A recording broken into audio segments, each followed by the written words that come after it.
The Union Aerospace Corporation is the largest corporate entity in existence. Originally focused on weapon and defense contracts, new ventures have expanded into biological research, space exploration, and other scientific endeavors. With unlimited funds and the ability to engage in research outside of moral and legal obligations, the UAC controls the most advanced technology ever conceived.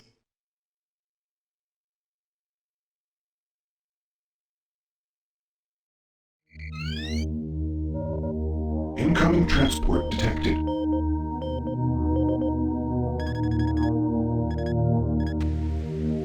Mars approach, Dark Star with you, 07063, passing through 38,000. Roger, Dark Star. Descend to 2,000, set speed, contact ground on 26972. Roger that, tower. We have them on radar, sir. They'll be landing in a few moments. Excellent. See that Counselor Swan is sent directly to me. Yes, sir. Tower, Dark Star on final.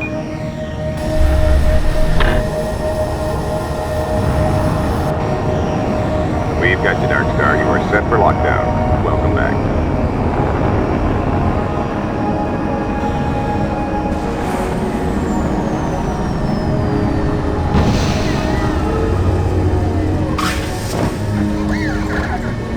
I can't believe it's come to this. I didn't want to come here. He left you no choice. True, but this is the last time.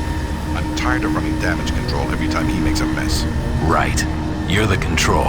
And if that fails, I'm the damage. If that's what it takes, Betruger is going to start doing things our way. Whatever you say, Counselor.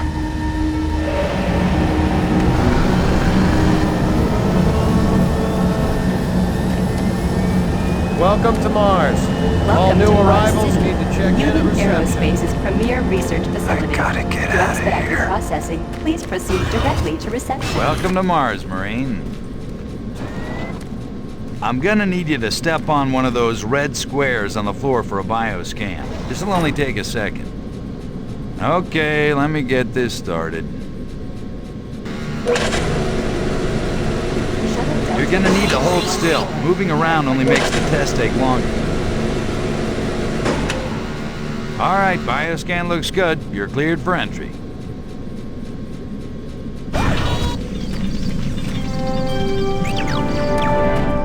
On behalf of the UAC, welcome to Mars City. This facility serves as the central hub for all scientific research, Attention. archaeological Director study, Banks, and please military report to operations. Central Administration. Goal number one at the UAC is the safety and well-being of all employees and guests. To help achieve this goal, we ask you to follow all UAC corporate procedures at all times. This includes restricting your movement to areas for which you have clearance. Always remain alert and aware of what you and others are doing. If you notice anything out of the ordinary, or just have a simple question, find the nearest UAC security guard. They are here to help, no matter how large or small the problem is. Our station on Mars provides a perfect blend of work habitats, recreational facilities, and social support structures. This ensures our goal of providing a true home-away-from-home experience for everyone.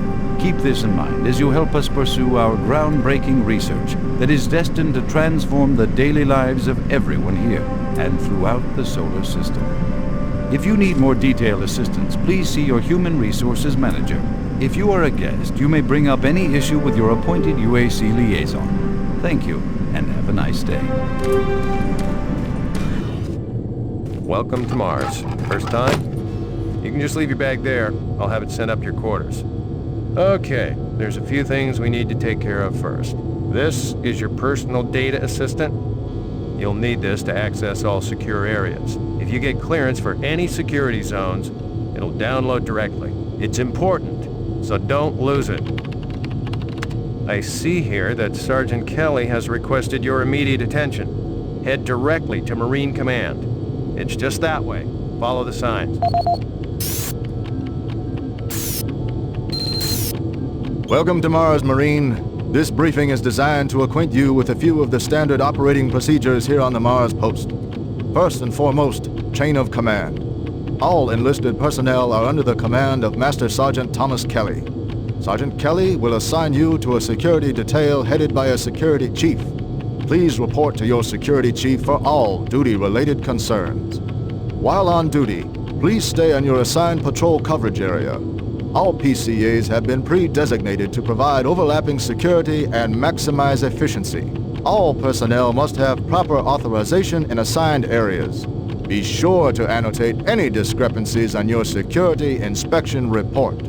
Safety is integral to all operations here on Mars. Handle firearms with extreme caution. Never discharge weapons in an area that may compromise the installation's structural integrity. Remembering these procedures is paramount to your success here on Mars. Keep in mind that you represent the greatest fighting force in the galaxy, and your actions are a reflection on the Corps. Take good care, and good luck on your new assignment.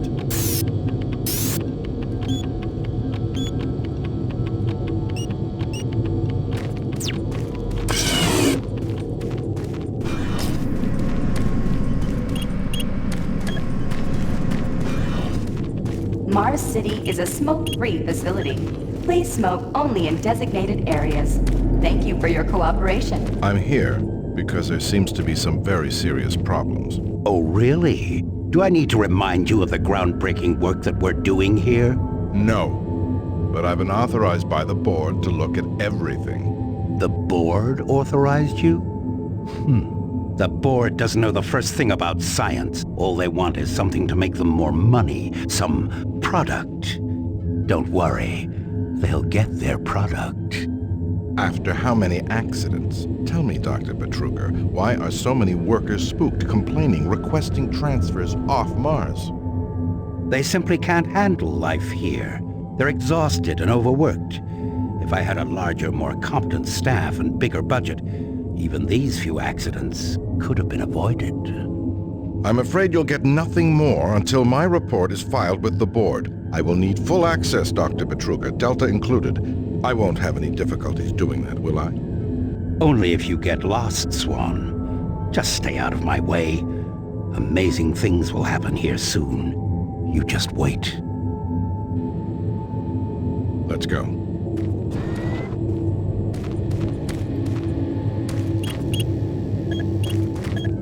Listen, buddy, you don't have clearance for this area. Move along.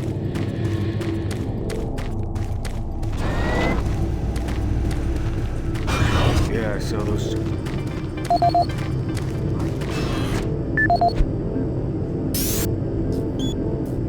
This is the audio log of maintenance technician Adam Bernache, dated November 10th, 2145. I fixed the couplings on the heat shields this morning with no problems.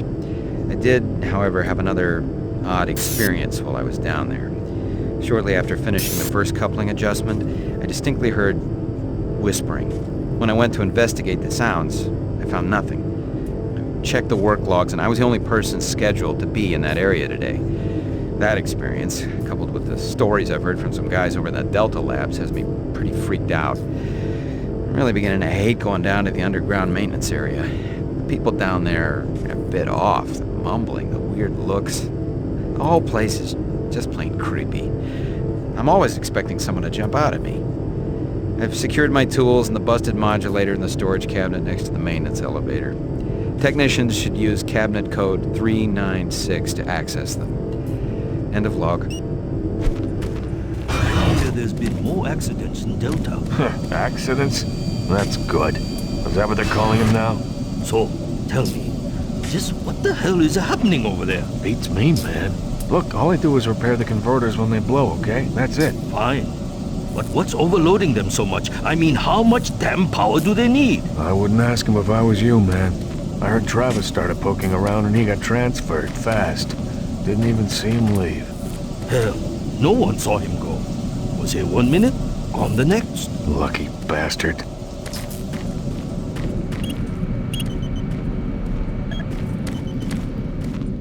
Attention, Dr. Braddock.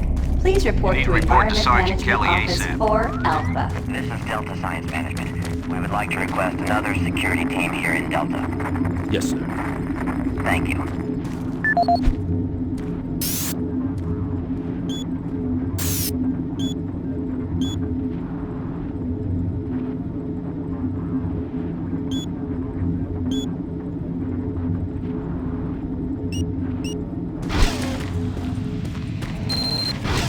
Took your sweet time, Marine? Now, here's the situation. Another member of the science team's gone missing. Since you're the ranking FNG, you get to find him. I want you to check out the old decommissioned comm facility. We heard he might be heading that way. The only way there is through the service passage under Mars City. I've programmed this sentry to guide you to the maintenance elevator. I hope you follow the sentry better than you've followed orders so far. Pick up some gear at the security checkpoint at the bottom of the elevator. Oh, and when you find him, just bring him back. Do not hurt him. Now move out.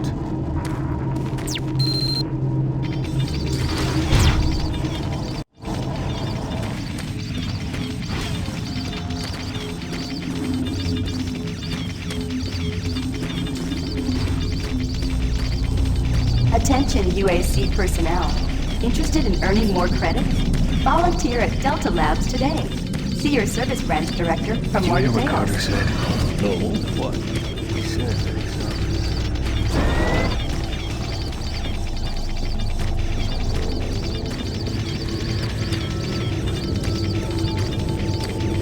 The UAC cares about the quality of life of its employees. Please take advantage of our quality medical care services.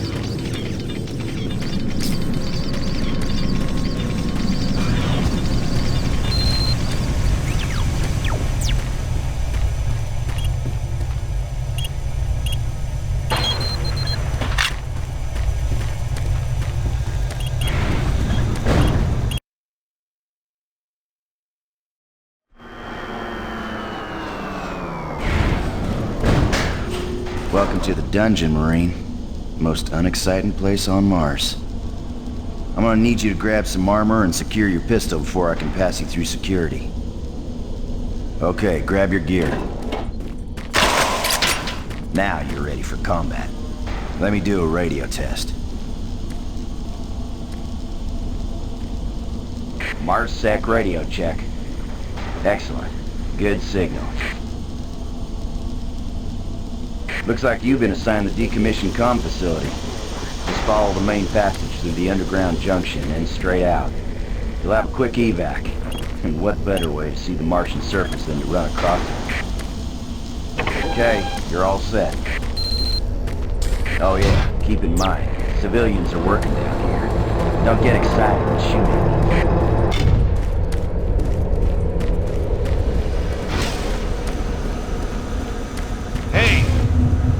Looking for the scientist, right? I'm not sure you want to find him. You see... never mind. Listen, Scotty. I've done this a million times. It's not that hard. Why don't you crawl your fat ass down here and do it yourself? Because I'm getting paid to make sure you do it. Just finish the coupling so we can continue.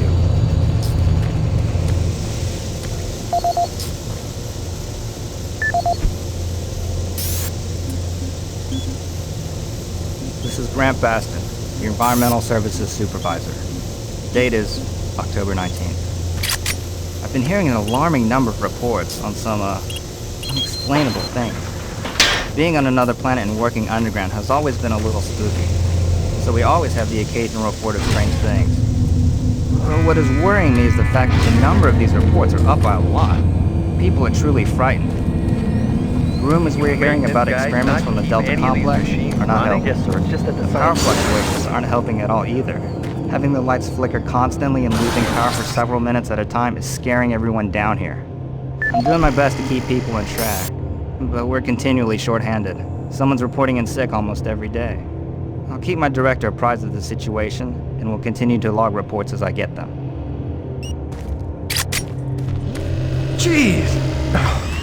Do you make a habit of sneaking up on people? Everyone's already on edge down here with all the strange things that have been going on.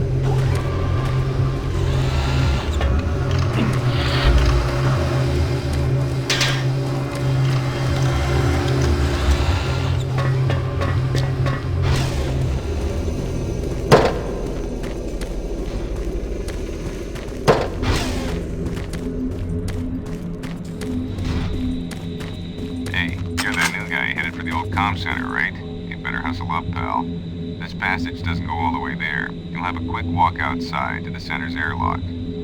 Don't Don't sweat it. Your suit's got plenty of oxygen.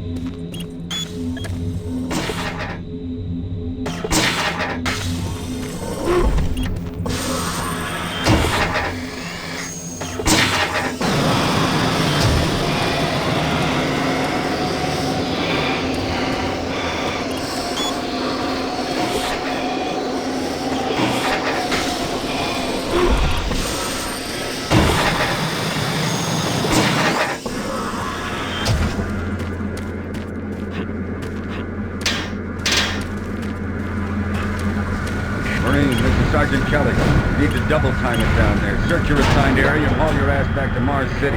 Out.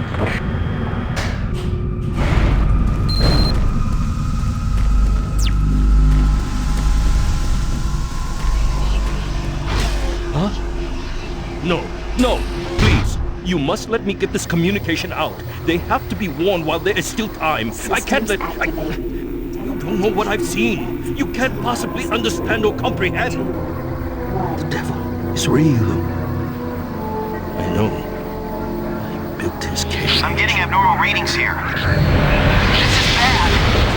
God! We can't hold these levels. We're losing it! Help us! Structural integrity at risk.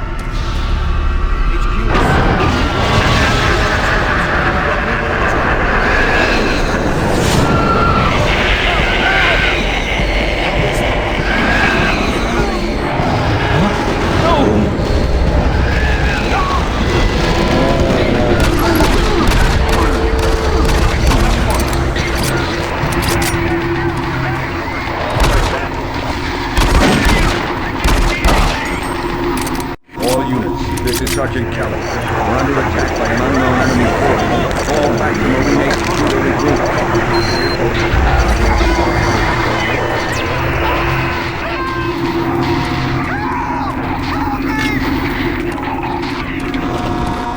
I say again, fall back to Marine HQ and await further orders.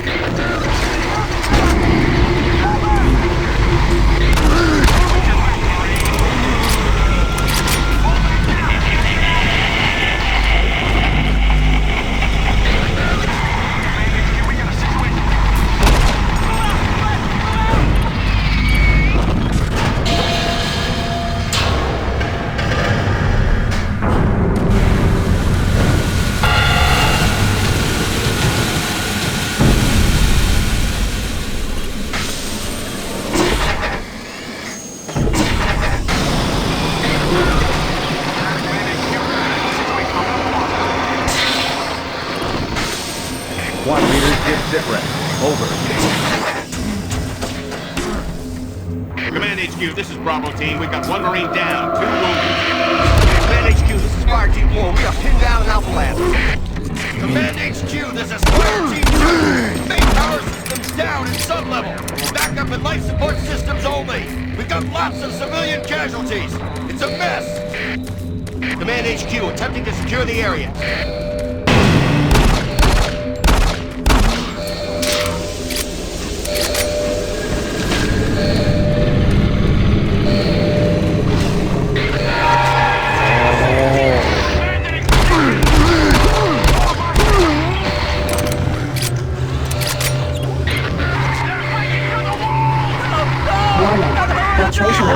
This is Command HQ. Report directly to Marine Headquarters and await further orders.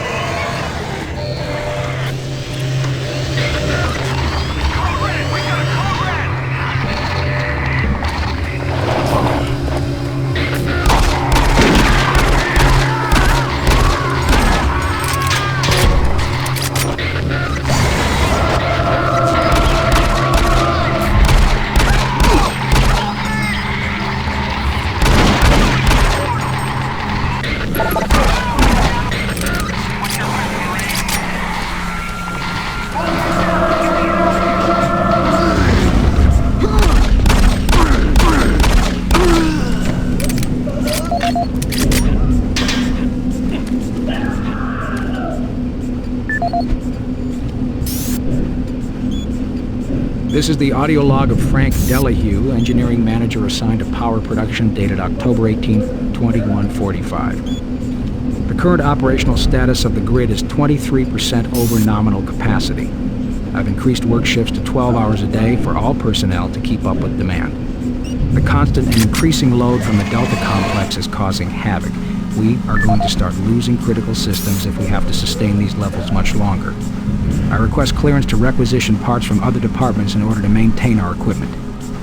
Okay, I don't know what is going on over in Delta, but I'm doing all I can down here. The constant demands are bad enough, but the rumors going around are making things a whole lot worse. And I gotta tell you, if things don't get better soon, all hell is gonna break loose. This is the audio log of Frank Delahue, engineering manager assigned to power production, dated October 24th, 2145. Reclamation problems continue to plague the main processor. 2 more valve overloads on that unit in just the past week. These overloads can destroy the valves, causing very dangerous fire, jetting with enough heat to incinerate sensitive equipment nearby. To date, we've had only 1 reported injury as a result of these valve failures. And this is due in large part to the quick response of the engineering team. Our procedure of entering the failure code 842 in the operation terminal has proved adequate, and I recommend no changes in that procedure. Someone please! Help! Oh, thank you. I'm getting out of here.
Team 2. Fall back to the nearest station and set up ET there. Out.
Kelly.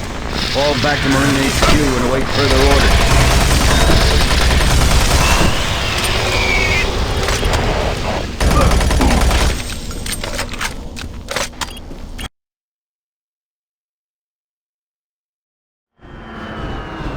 All remaining Marine units, this is Sergeant Kelly. I am unable to reach Mars City from my current position. Move to Marine HQ to regroup and await further orders.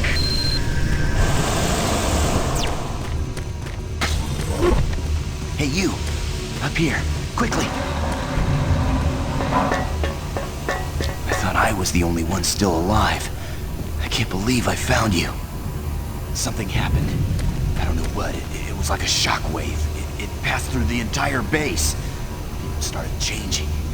It was crazy. I was working up here on the vent shafts. I don't know how I survived. Go for help. Please. Be careful. I don't know what's in there.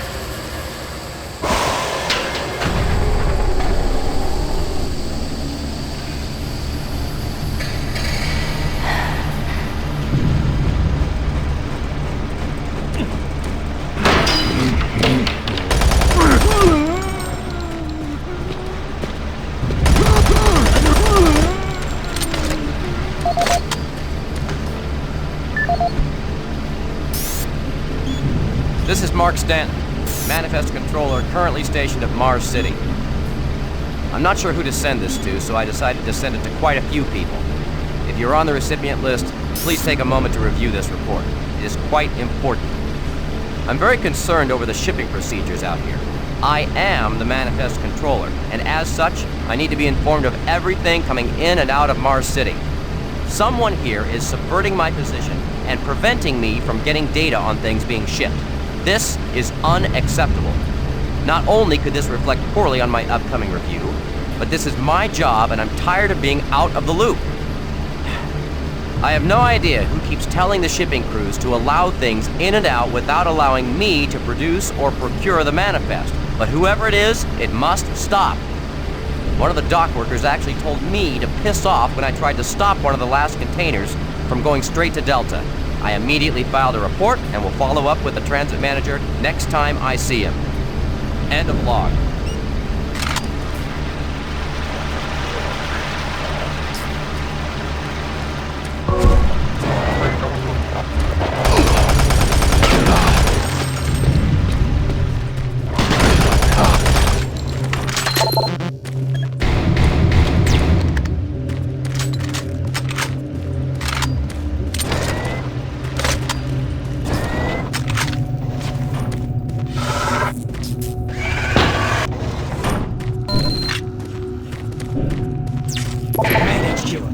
Specialist Wilson, my team is gone. They're all dead. I'm running blind here. What are my orders? Over. Specialist Wilson, This is Sergeant Kelly. Stay sharp, son. Look for your last known RT and fortify your position. We'll find you.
Audio log for Dr. Cassian, currently stationed at Mars City. I have just left the weekly status meeting here in Medical. The most prominent topic was the vast number of psychological issues we are seeing as of late. The number of reports indicates that 10% of the overall base personnel have shown symptoms. As many people will not come in for this type of thing, the number of affected personnel could truly be in the 30 to 40% range. It has even manifested itself here in Medical. We have several nurses and a couple of good doctors out for related reasons. I'm going to formally request 2 additional psychiatrists on the next shuttle from Earth. 2 we have are being overworked, and the content of their sessions with patients is starting to affect them as well. Dr. Cassian out. Dr. Mark Cassian. At 1547, patient Jonathan Wills was admitted after complaining of insomnia and nausea. According to the nurse, Mr. Wills was calm and exhibited no signs of disorder when he was brought to exam room 5. However, by the time I reached him at 10 after 4, his personality had changed dramatically. When I entered the room, Mr. Wills lunged at me with a scalpel he apparently stole from a supply drawer. With the assistance of an orderly, we managed to subdue and sedate him without injury. Mr. Wills was heavily medicated and could not be diagnosed, but in the 20 minutes he was left unattended, he managed to carve 3 symbols in his arm and cut his own tongue into 2 halves. I can only guess at the cause of his problems. I hope that additional psychiatrists arrive soon. In the meantime, in response to this assault, all medical supplies and armaments will be locked in a secure hospital cabinet with the code 347. Dr. Cassian out.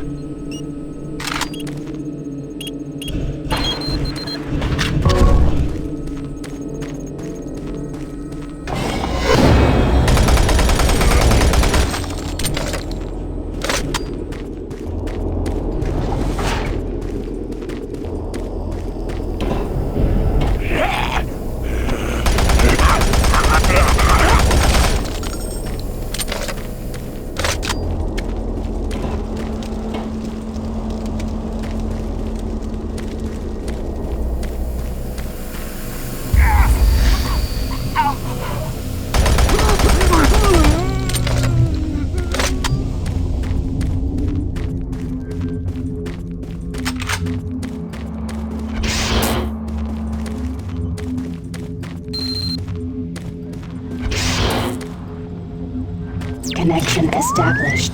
Marine. I can't believe you're still alive. I'm unable to return to Mars City. All passages out of the Delta complex have been blocked. I'm setting up a command post here. I can monitor status reports of the entire base from Delta Central Authority and communicate with other Marine teams. It's your mission to link up with Bravo Team and get that transmission sent. Head toward Alpha Labs. It's the fastest way to find them. I'll update your PDA security clearance from here. Good job, and good luck, Marine.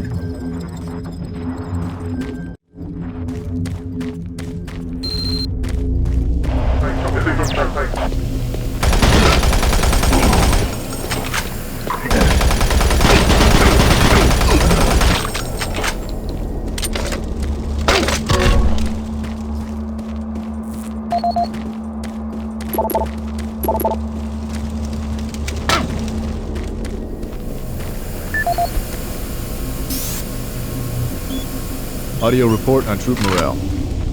Morale here is beginning to drop. It's nothing to worry about yet since I keep my Marines sharp and ready to go, but events at the base are wearing on the troops. There have been a lot of things happening here on the base. I believe the UAC experiments being performed here must be the cause. Out here, they could be experimenting on God knows what. There are quite a few people missing. No Marines, of course. It's the civilian population I'm referring to. Bottom line, whatever it is they have going on here has my men on a razor's edge. At this point, there is no cause for alarm, but I am requesting we rotate squads every 90 days instead of every 180. I will continue to report as the situation develops. Audio report confirming new troop deployments from the Mars City Marine Facility, October 30th, 2145. The new troops will be arriving within a few days.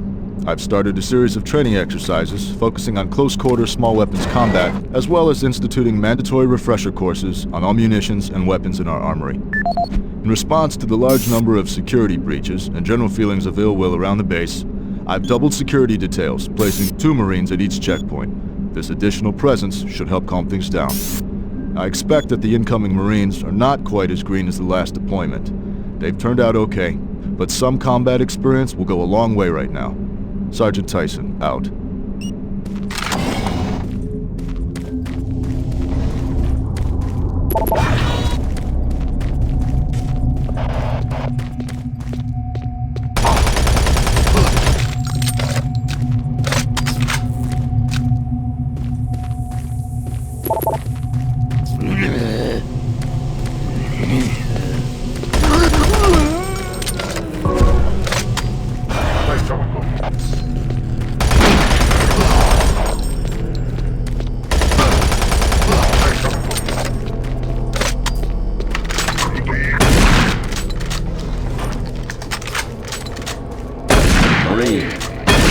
Any operational sentry bots, use them.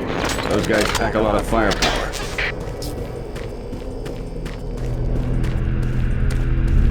The UAC is here to help you.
Marine, you gotta get to Bravo Team quickly.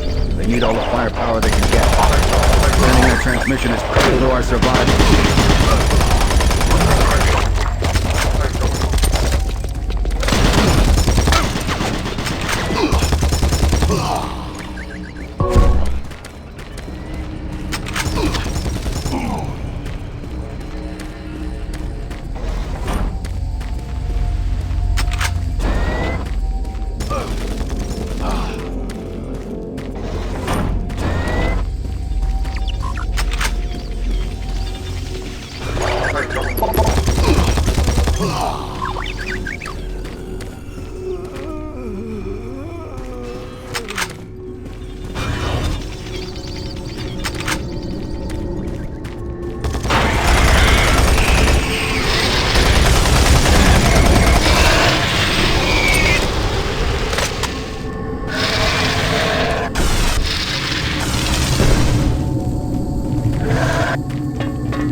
I don't think you understand, Dr. Betruger. No, I understand everything. I'm telling you now, Doctor, the UAC is taking over this operation.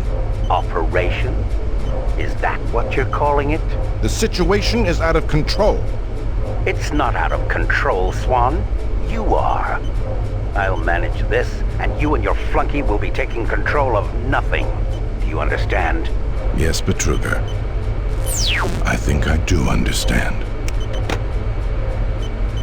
Okay, plan B.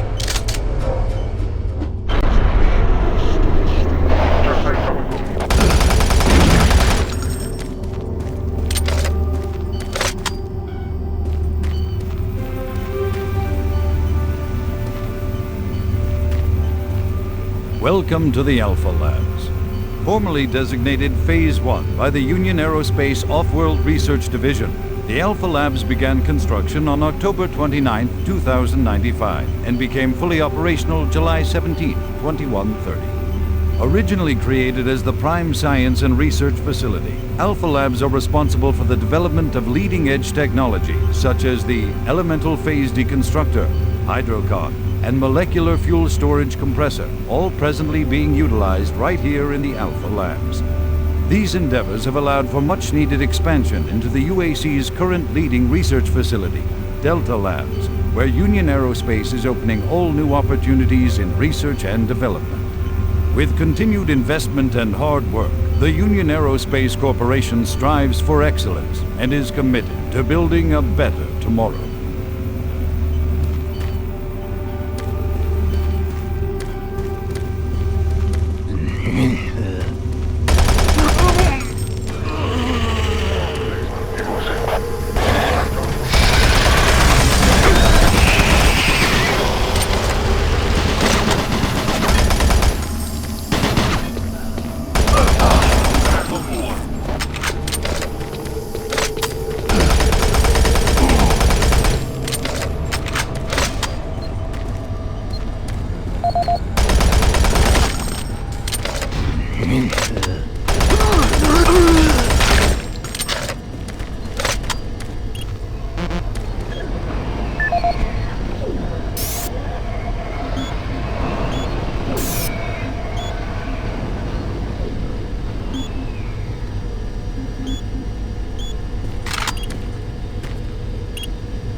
Don't stop, buddy.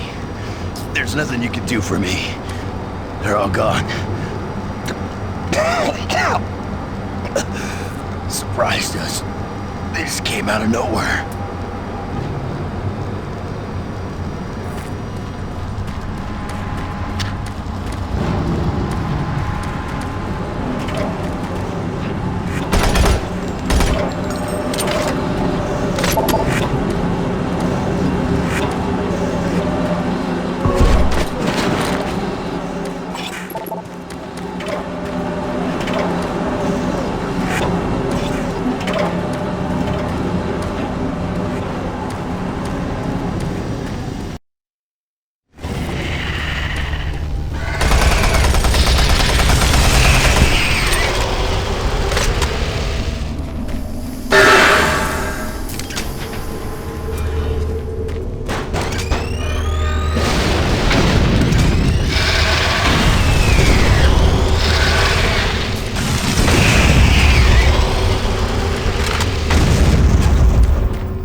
Bravo team reports there's some sort of unidentified growth taking over parts of the base. I don't know what it is, but it can't be good.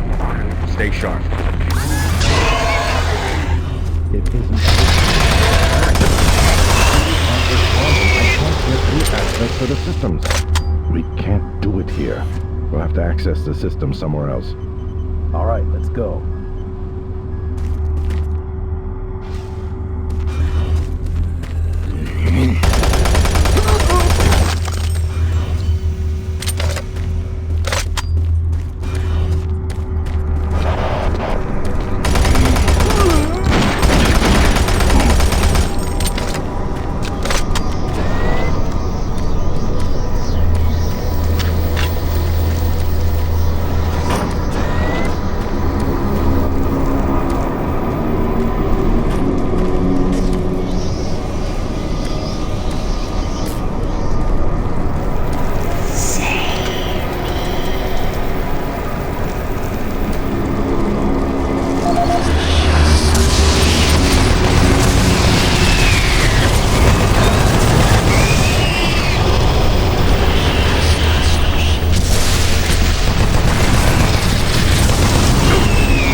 This is the audio log of Director William Banks, dated October 20th, 2145.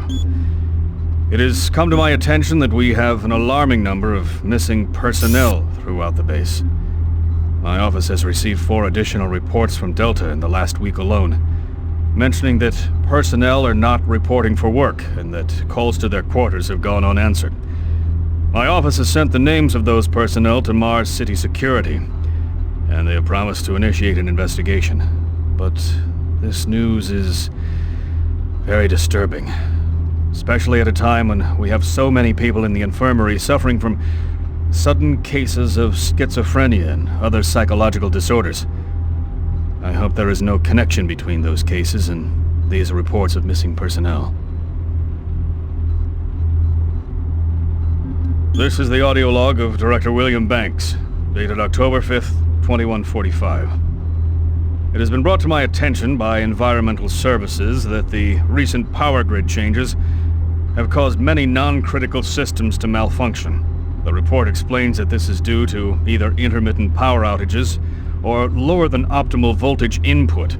It also says that sufficient power distribution to all non-critical systems is becoming more difficult to maintain, thanks to Dr. Betruger and his so-called optimizations to the energy stores in and around the facility. I assured the Director of ES that I would file a report with Central Authority over this.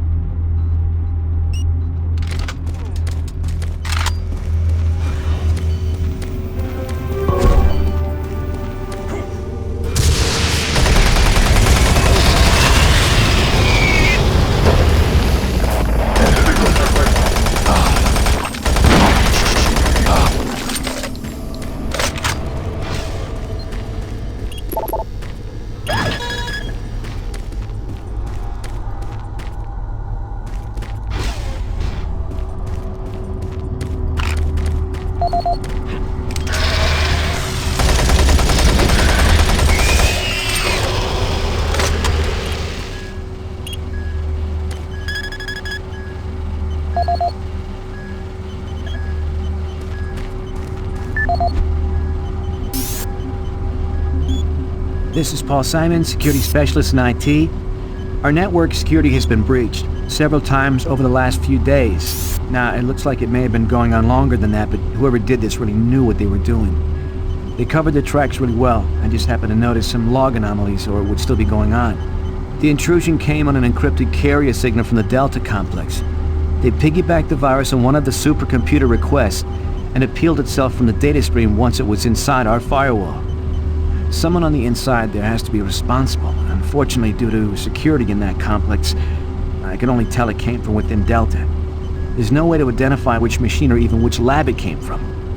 Whoever was in our system had access to all personal data, including medical reports. My team will be monitoring the network closely in the next few days, looking for anything unusual. End of log.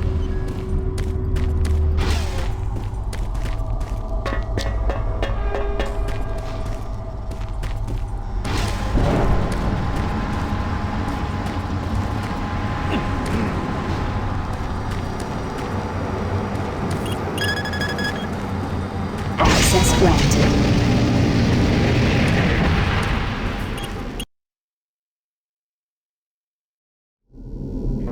Marine, I've received a report that you haven't reached Bravo team yet. You need to pick up the pace. Can't wait for you. Reaching the communication facility quickly is imperative.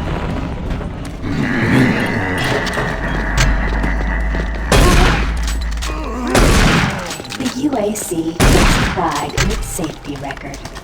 Please follow UAC procedures.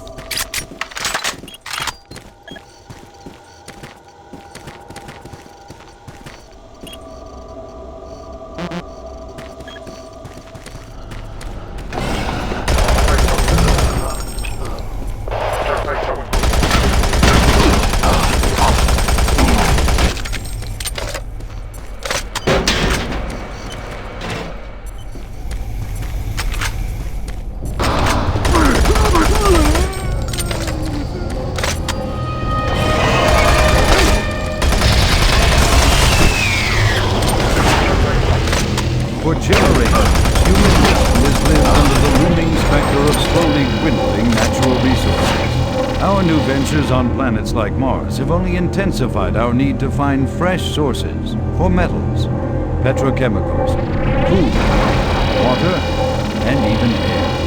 To meet that need, UAC researchers have developed dramatic solutions. Solutions that will soon pay off for the UAC, its investors, and indeed the entire human race. Mars itself is our chief ally and the key to our solution. Look around at its vast red deserts, rich in naturally occurring iron oxides. They are the raw materials of our future. We have developed a process that destabilizes the atomic structure of pulverized iron oxide and separates it into subatomic particles, which are then siphoned off to create new elements.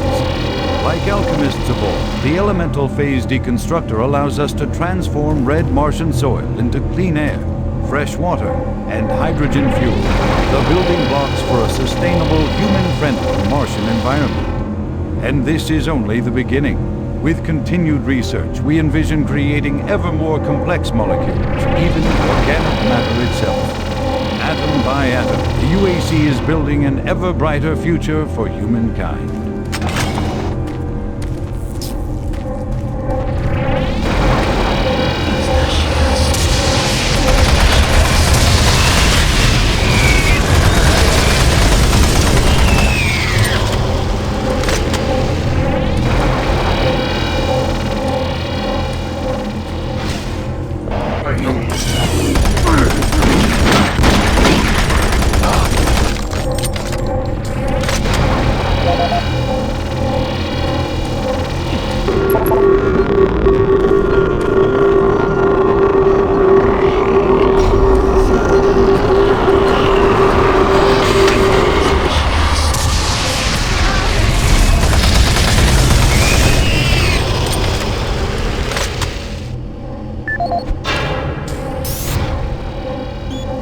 Audio log for Kyle Berger, research supervisor for the EPD project.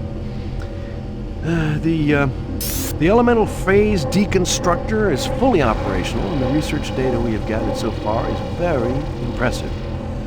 Unfortunately, we had a terrible accident last week. Research assistant Patterson was calibrating one of the quark emitters in the chamber, and witnesses say he appeared to see something. It's almost like something was talking to him, and he backed right into the particle beam. It was not a pretty sight, as it took off the backside of his head. He lived a few minutes, although I'm not sure you could consider that living. But they say his eyes rolled back and forth, and he was trying to talk, although after losing that much brain matter, I'm sure it was his reflex actions. Anyway, due to this, I have enacted new safety protocols in the lab, and we have stocked one of the storage cabinets with emergency medical supplies. The code for the cabinet is 752. End of log.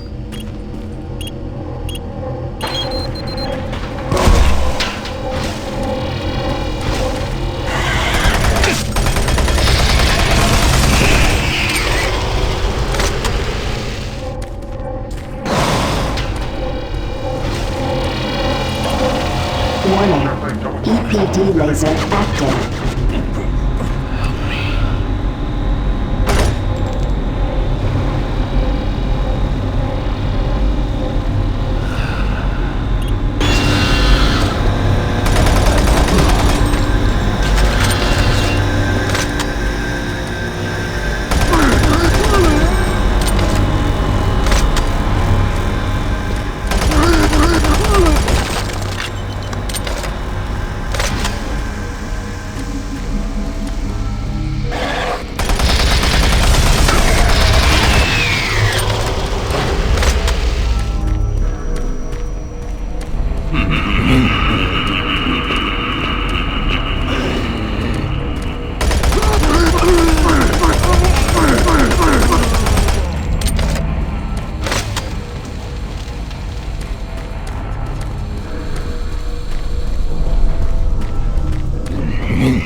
Gas leak stopped. Fire extinguished.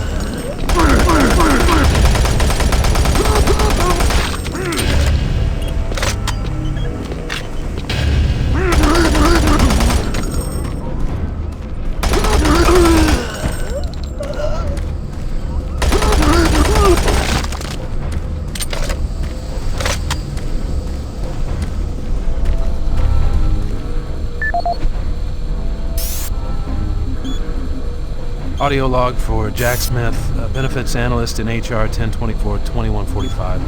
I just went through another batch of accident reports from the science team. We've had 5 more people hurt this week while working with the equipment. The most serious incident was one John Hughes, whose hand was caught in one of the plastic extrusion systems. He was performing maintenance on it and states that he unplugged it and had the safety key in his pocket. It managed to activate without an apparent power source and shredded his arm up to the elbow before someone got him out. It's been reported that the machine is still running and we can't shut it down. The cost on that incident alone is enough to raise the red flag, but this is just one in a pile. We're going to overrun our budget on benefits payout this quarter. And while it's not my department, I have to assume that the new equipment budget is going to be blown out as well because, according to these reports, the equipment's breaking down on a daily basis. Please mark this for review and corporate. End of log.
Oh, he startled me.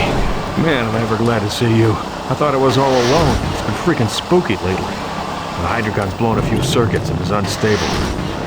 Be careful with that gun. A stray bullet into the glass shields could blow the whole area.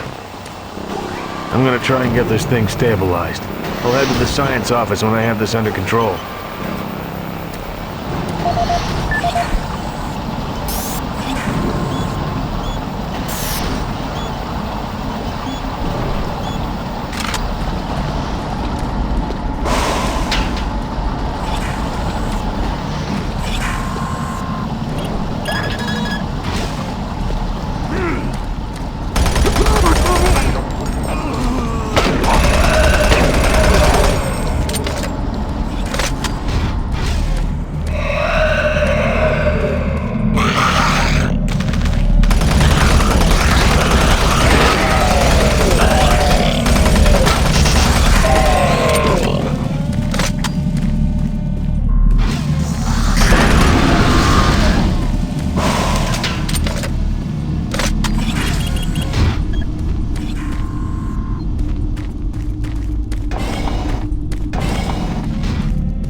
Vital to human existence, fuel and water. As part of its ongoing commitment to create safer worlds for everyone, the UAC recently unveiled its development of the Hydrocon. Though still in its prototype stages, the Hydrocon will, in one dramatic move, forever end all shortages of water and fuel. By splitting iron oxide molecules, the Hydrocon produces oxygen and hydrogen cheaply and safely without the need for large amounts of electricity. The hydrogen is then used for hydrogen fuel, a substance so versatile and clean that it can be used in everything from home appliances to today's most demanding rocket engines. A side benefit of producing this fuel is an endless supply of pure, spring-like water that is more refined than any earthbound spring. We envision a world where technologies such as the Hydrocon can be used to end drought and civil strife in impoverished nations where water or fuel have ever been in short supply. While always at the forefront of scientific research and development, Union Aerospace hopes that the creation of the Hydrocon will continue to make safer worlds for everyone.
Broadcasting on a very low frequency. If you can hear me, I'm not far. Please help me. I've locked myself in. Please, if anyone can hear me, please help me.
Audio report regarding the disrespectful treatment of new research staff. September 14th, 2145. As you know, I have gone to considerable effort to recruit my staff researchers for Alpha Labs. Finding team members with the qualifications, let alone the willingness to come to Mars, has not been a trivial task. You know this already. But it is necessary that I emphasize why their complaints must be taken seriously.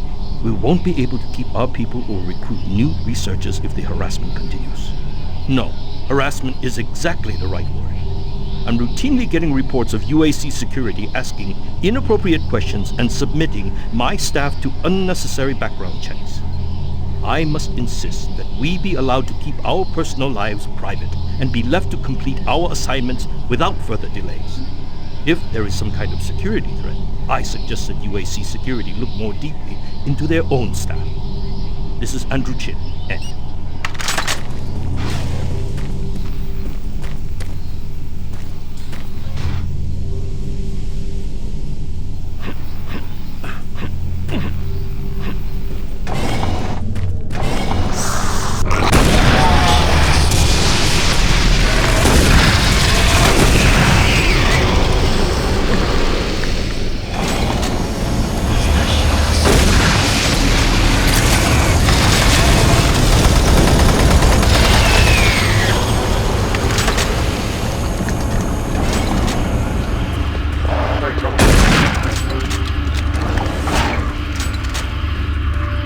Since the dawn of the space age, Union Aerospace has been at the forefront of not only developing new technology, but pushing those developments to even more daring extremes.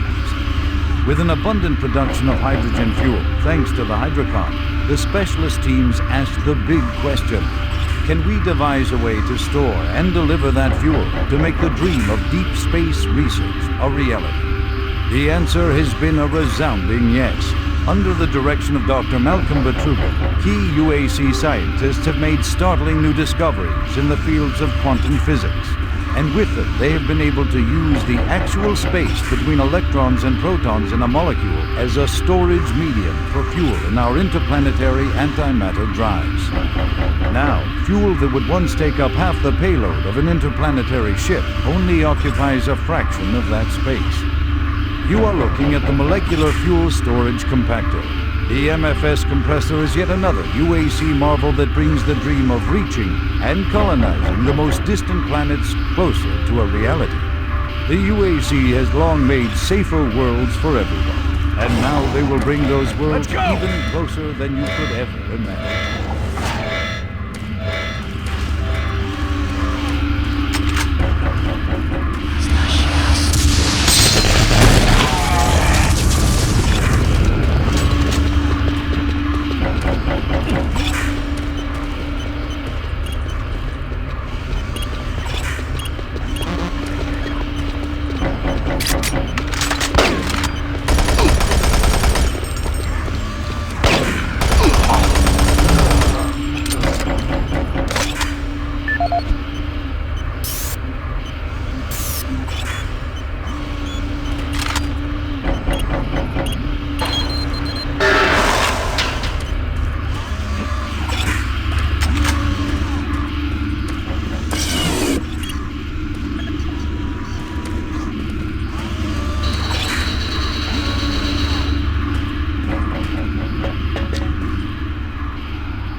Audio log for Walter Connors.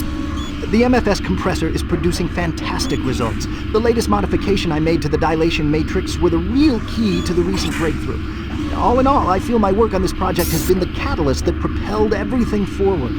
I've also taken a set amount of time each day to make sure that everyone is doing their job, and of course I check all of their data to ensure that no mistakes are made.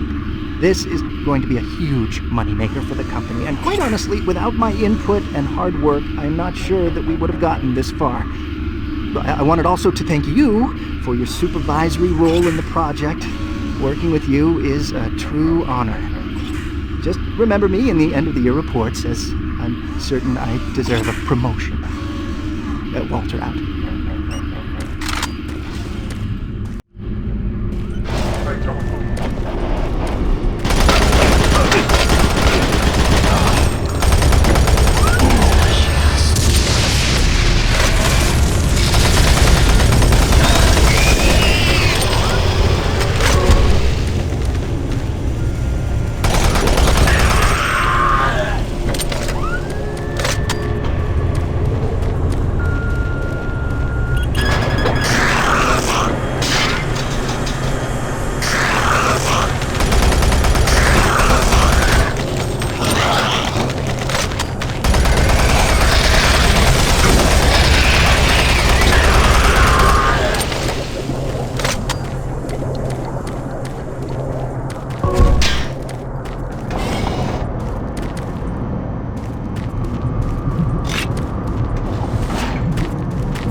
Don't shoot.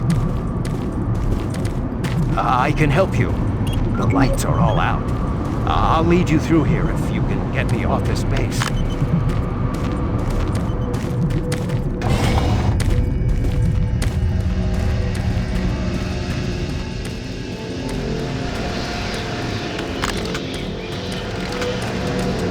Watch out. A big one could knock out our lights.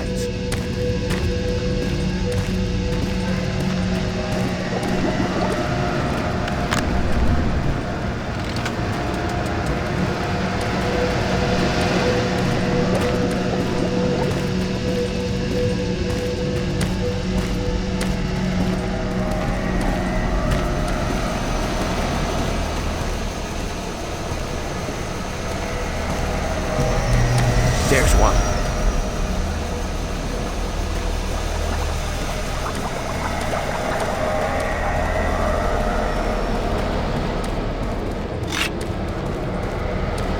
Hurry up, we can't stop. What was that? Stay close.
Don't let it get me! Thank God it's dead.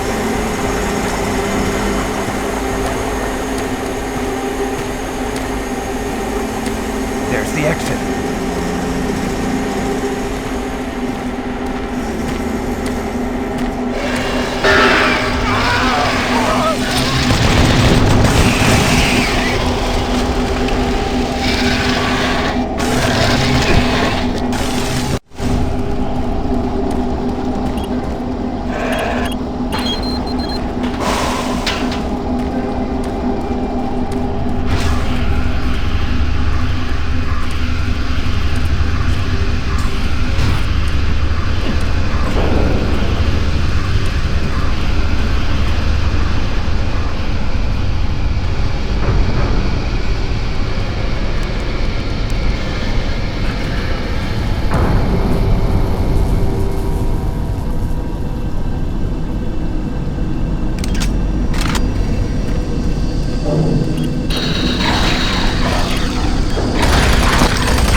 Operations Coordinator Mark Lamia, dated November 1st, 2145.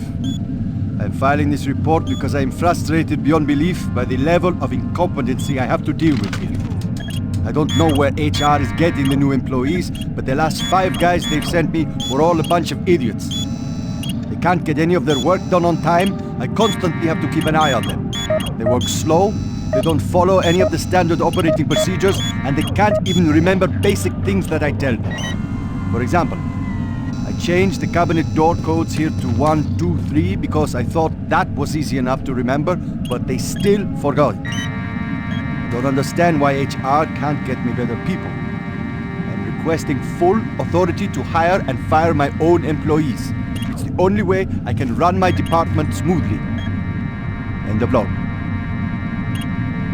Toxic gas levels decreased 50%.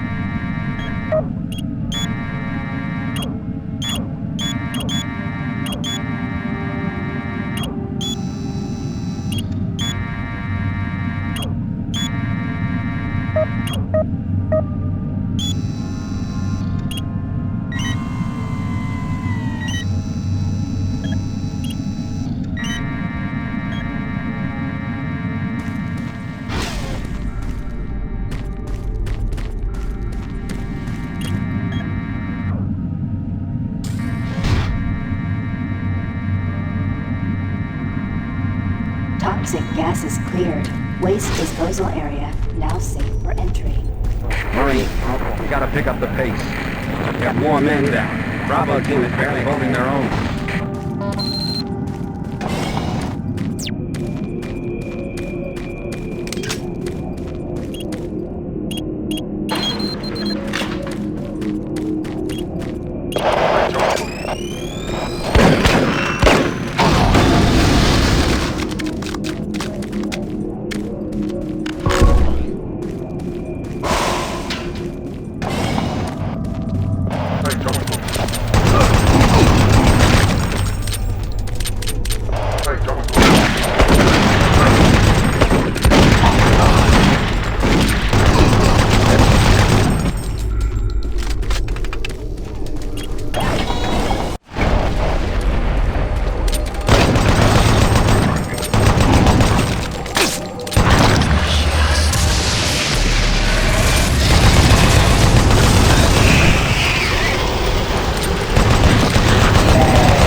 plan for service disruptions throughout the entire base. How long I'll be able to track you. Bravo team has just entered the end program. Pick up the pace. You aren't far behind.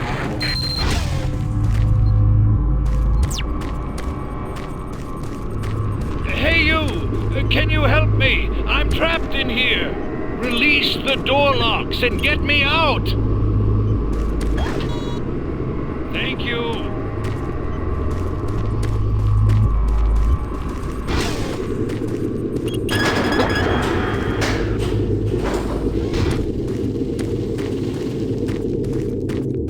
Thanks for getting me out of there. I got trapped in the chamber when the power went out. I don't know what's going on here. I don't understand why none of the systems are responding. I'm going to try to get an uplink into the main system from here. This is a secure terminal. I might be able to get a connection.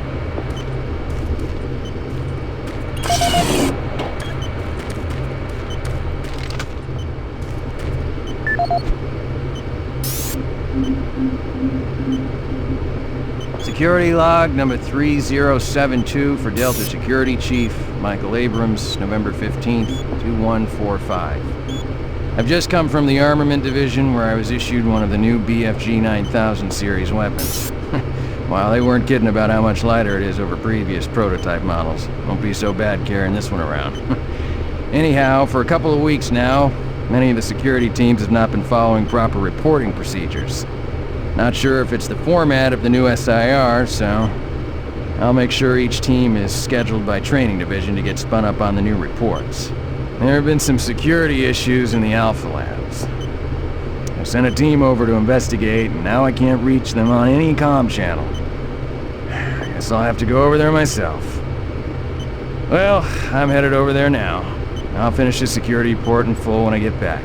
Oh yeah, one more thing. I'm gonna leave this BFG locked in my office for now. Please have IT security change my door code to 901. Sure as hell don't need anyone messing around with it.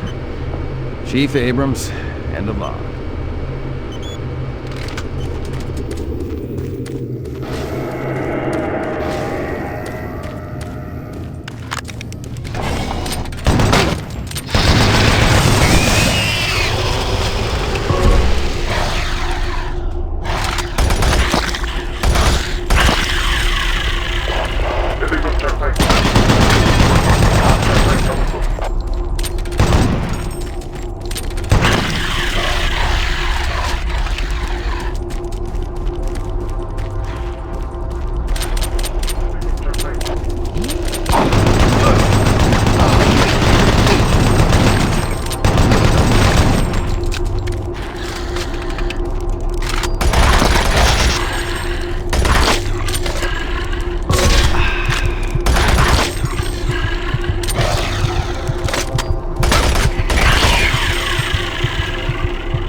Schematics show all passages out of your area blocked. The only way through is by traversing the EFR, mechanical subsystem with two possible routes through it. Activating the system will get you a direct route, but it's dangerous. Extending the service bridges is safer, but the lighting system is right. Make a choice. Good luck. This is the audio log of Plant Manager Henry Nelson, dated October 24th, 2145. I don't know how I should report this, so I'll just talk about what I know and what I need. I've had quite a few employees reporting to me that they've heard strange sounds, like voices talking to them, calling them, even when they were alone. At first, I didn't believe them. The guys down here like to kid around, but they assured me they were serious. I ignored the stories at first, until one day, I heard something too. I was working on one of the lift-up service panels, and I distinctly heard the voice of someone saying, "Over here." I quickly turned to see who was there, but the passage was completely empty. I looked around, but I didn't see another soul. I even checked the work logs, and no one else was working near that area. I don't want to sound crazy here, but my guys and myself are a little spooked, and some of the guys were even talking about ghosts. So, to make everyone, including myself, feel a little more comfortable, I'd like to request that a security team make a thorough check of the EFR area. Thank you. Henry Nelson.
voice clear. There's nothing here, Sam.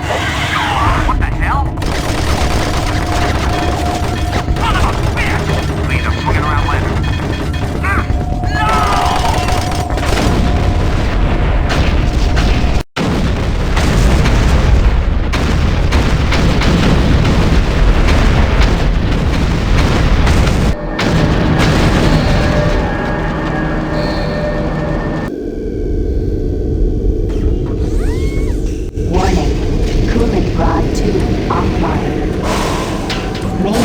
Operation temperature exceeding safe levels.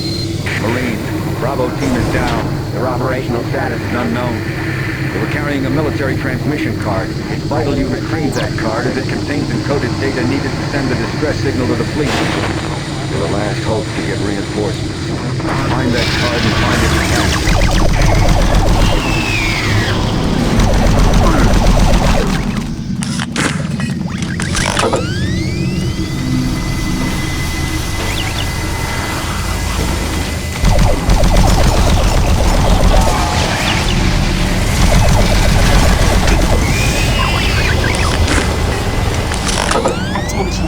All personnel evacuate the facility.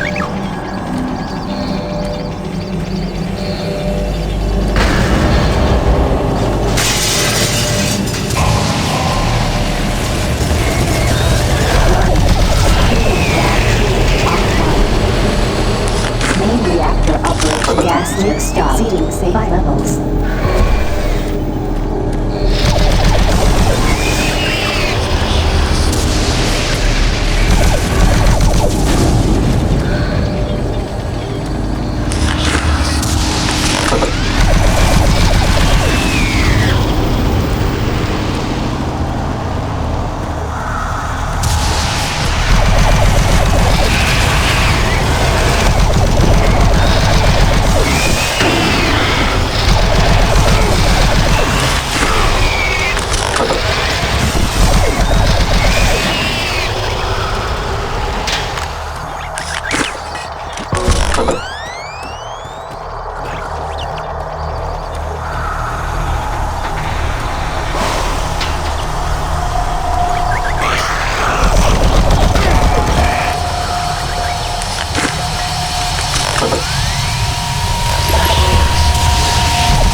Operation temperature exceeding safe levels.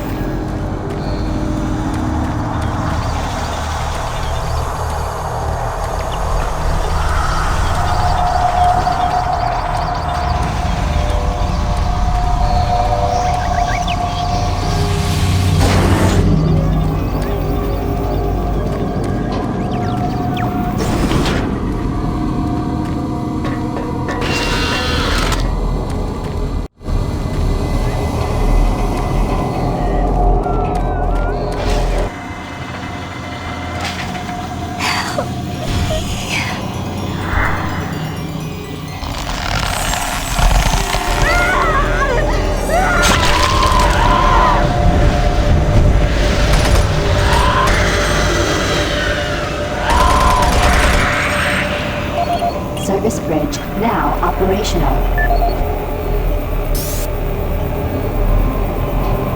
Paul Rad, Chief Technical Officer for the Enpro facility. During my weekly inspection of the coolant system, I discovered yet another safety violation. As I've stated repeatedly, our service manuals must be followed to the letter. Now, this includes changing back filters for the coolant system on schedule and not when maintenance gets around to it. As you know, unclean back filters will create pressure inside the coolant system's release tubes. Even a minor disruption in a release tube can dislodge or destroy its coolant rod, overheating the core, and possibly sending the entire facility up in smoke. Now, let me be clear. If I see this again, the team responsible will be transferred to sewage treatment before the day is over. Paul Rad, Chief Technical Officer for the Enpro facility. I appreciate UAC's concerns following the number of stress-related illnesses spreading throughout the base. However, I don't understand why we require such a large detail of armed security bots in Enpro.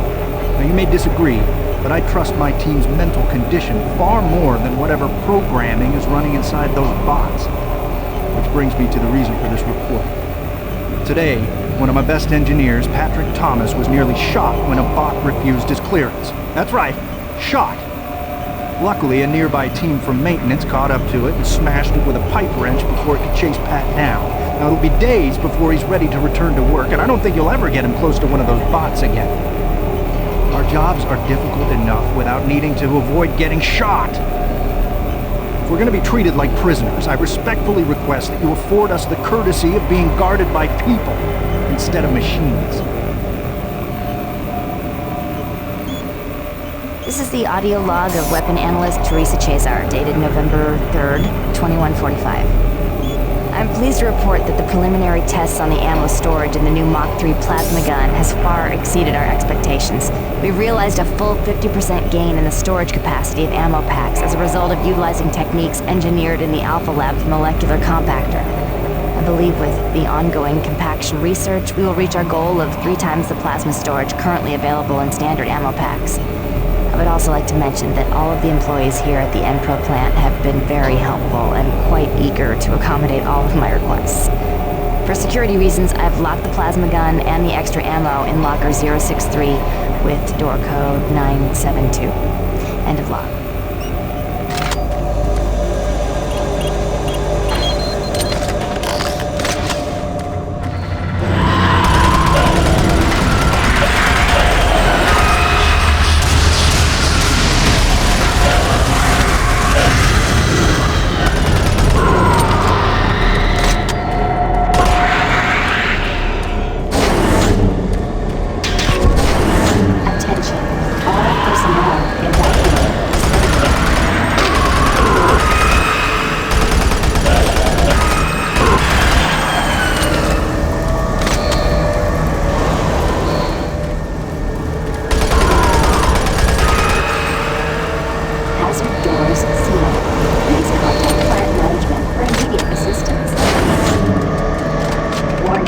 Reactor core temperature, 245 degrees Celsius.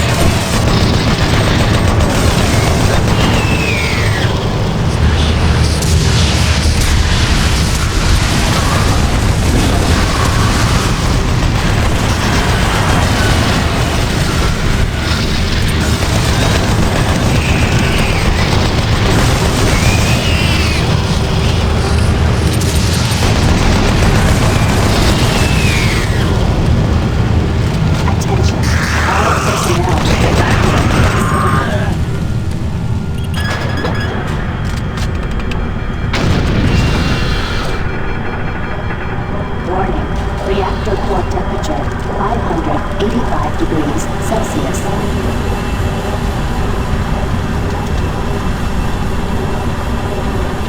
Warning, reactor core temperature beyond acceptable levels. Police, gotta find that transmission card. If Swan gets his hands on it, I don't know what he'll do.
see the card?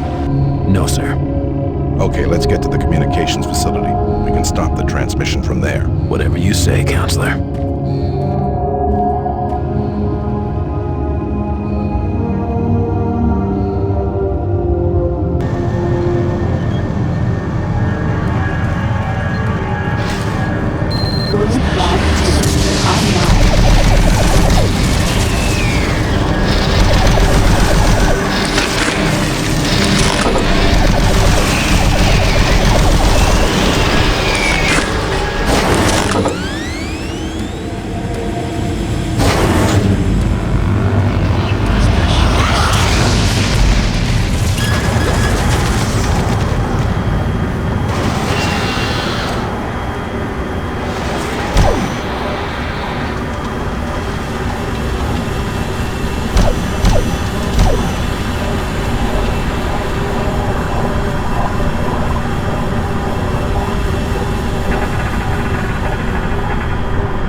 Steve Hammer, service technician. Since Private Swenson wigged out, shot up that drink machine, then lit himself up with a plasma gun, we've all been a bit nervous.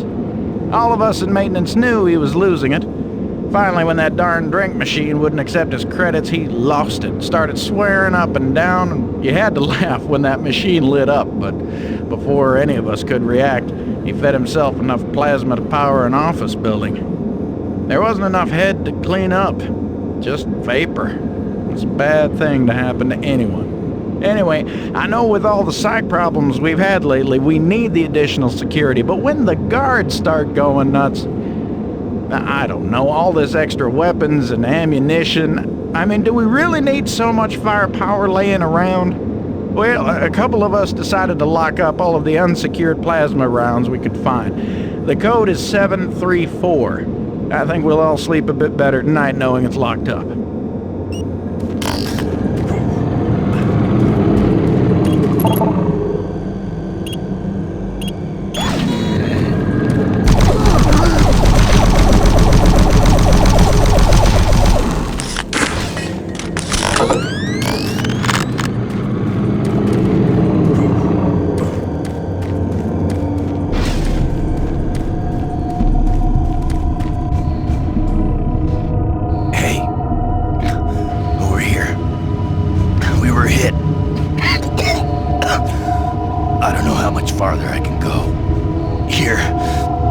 Transmission card. We can't stay here.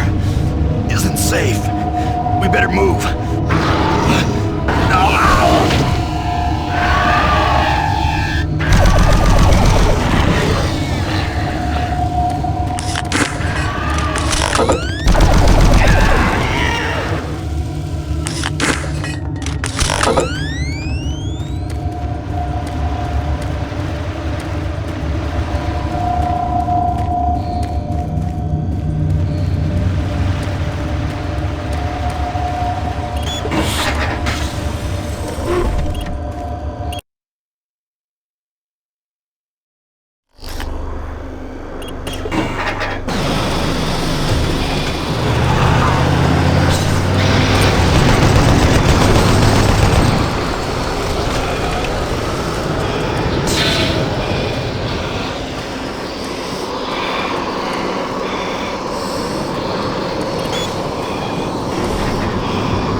Communications facility as quickly as possible. You gotta get that message to the fleet.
is the audio log of Controller James Holliday, dated September 24th, 2145. The recent transport issues from Site 3 have caused the board to call a formal inquiry. We'll study weight limits and suggest better ways to provide protection for Site 3 artifacts. Our equipment... God damn it, these PDAs, does anything work with these? Finish this later.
This is the audio log of Officer Ron Ridge dated October 16, 2145. Recent transport tunnel accidents are causing major headaches for both supply and maintenance. Each accident causes an estimated 1 to 3 hour delay in what are mostly time-sensitive shipments. It's becoming evident that certain junctions need safety adjustments as well as recommitment to driving safety by all personnel. The Umpro to Comm Center route has shown the biggest increase in accidents over the past 6 months. Safety signs and improved lighting are needed throughout the main junctions over the stretch of tunnels and paths.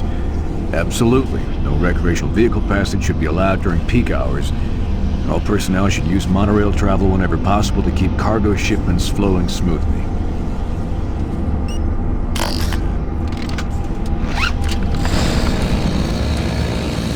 Service lift called to station.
yet?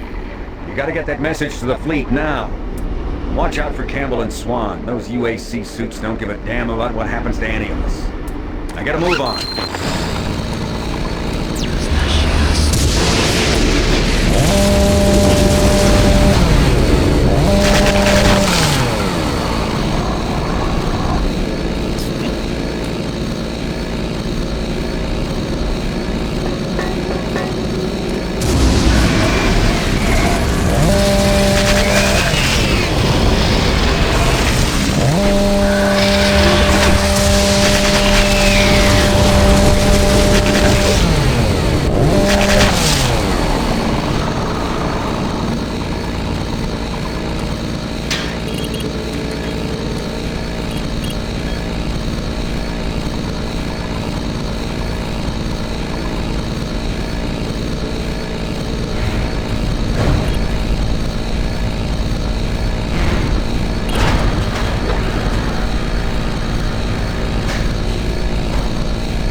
Power fluctuations in main communications router 48A6.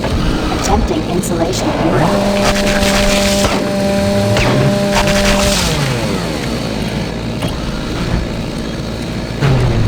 Primary communications.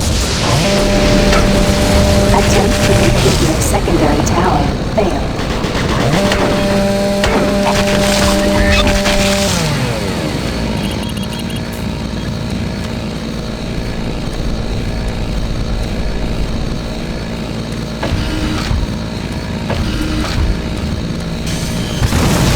Communication system overload.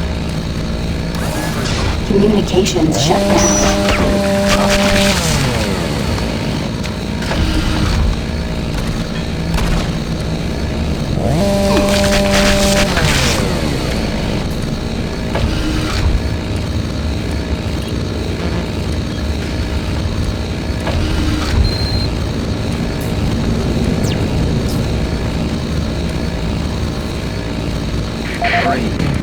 Delta System computers are showing all off-base communication down. It's that fool Swan. You're gonna have to find another way to send that message. Make your way to the satellite room and manually establish a link from there. Base schematics are showing the quickest way is through engineering. You can't fail, Marine. Get that message sent.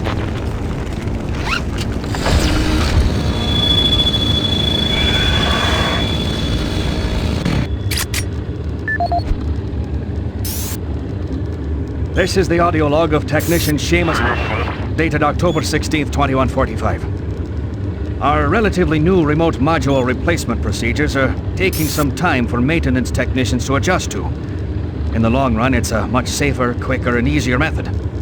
Once a technician receives a call, he simply locates the problem module and gives a replacement command through the remote terminal located in the main comm block. This will initiate the replacement procedure as well as create a repair report, which notifies the repair team of an incoming module. Some minor repairs can be done on-site with normal equipment. I'm hoping the new system will need less and less use once the source of the recent power fluctuations is located and solved. The system is built to handle most other things with its automated recovery systems.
This is the audio log of Officer Ben Wolf, dated October 7th, 2145. Recent unauthorized transmissions have been uncovered in the offsite redundant logs.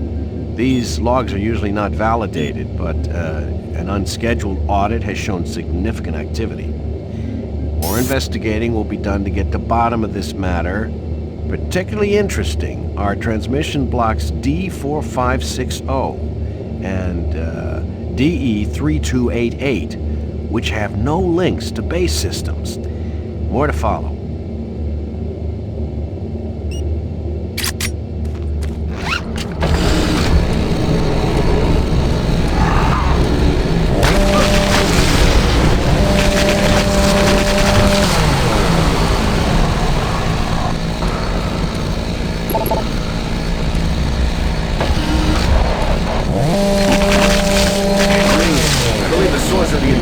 From the main portal here in Delta. Have you send that transmission, get here as quickly as possible.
Transmission sent.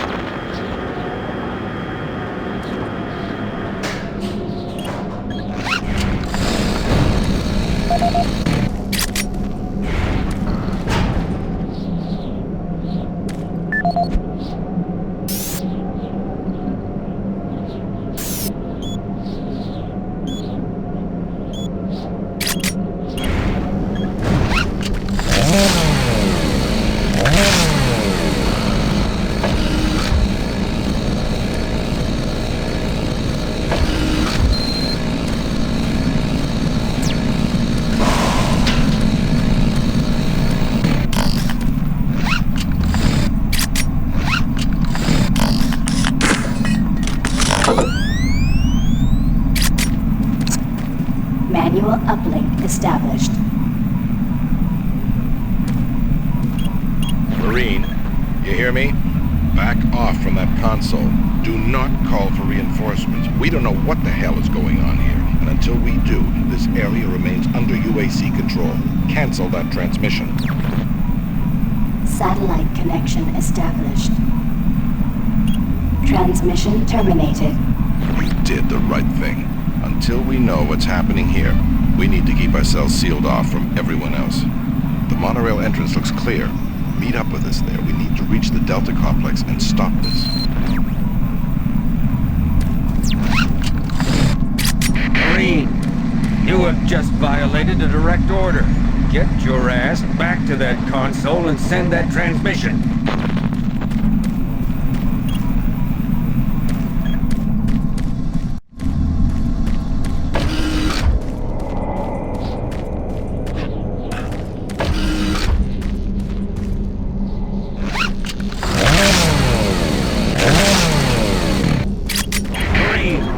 This is your last chance to get...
Control systems failed.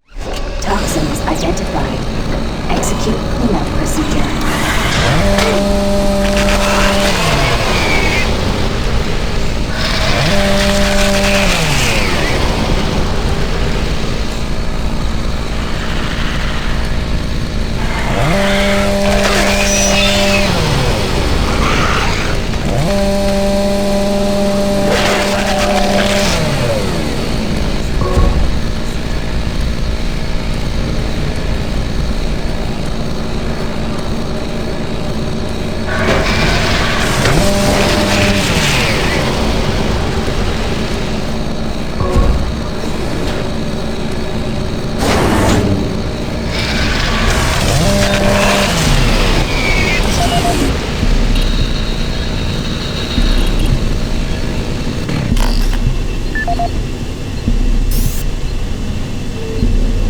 This is the audio log of Nicholas Edgway, member of UAC Mars Hazmat Response Team, dated October 1st, 2145. We have concluded that the Martian atmosphere is wreaking havoc on the exhaust valve seals in the standard number 5 disposal drums. Engineers cannot explain the high level of contaminants in our internal atmosphere. The air scrubbers and filtration systems all seem to be operating at normal levels, yet a small layer of particulate is making it into the storage areas. That is what caused the lockdown yesterday. EAP Director Charles Hollis informs me that the personnel won't be harmed by these contaminants in the air, but we've seen that they do cause a corrosive reaction when introduced to the rubber compounds used in the storage systems. Effective immediately, all number 5 disposal drums must be locked away in at least a Class 2 rated transport medium. Assessment ends. Welcome to the UAC Maintenance Department. This video will provide you with the necessary tools and information to do your job efficiently and safely. A safe worker is a happy worker, and your safety is our #1 priority at UAC. Observe all signs and follow all procedures to keep you and your coworkers out of harm's way. Cleanup is one of the most important aspects of what we do in maintenance. This phase of our job keeps everyone safe, and research has shown that working in a clean and toxic-free environment has a positive benefit on overall productivity. Power generation on Mars produces two byproducts, steam and green goo. We vent the steam all over the base, through vents, floor grates, cleverly placed pipes, and pretty much any place else. The goo is a result of the MFS process reacting with core elements in the Martian soil. It is not radioactive, but it is quite toxic. Remove all toxic spills at once.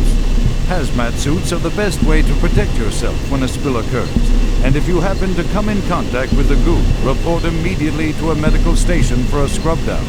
After a few days in confinement, you should be ready to report back to work. Report any rule violations to your immediate supervisor, and don't forget to read your employee handbook for additional rules and information.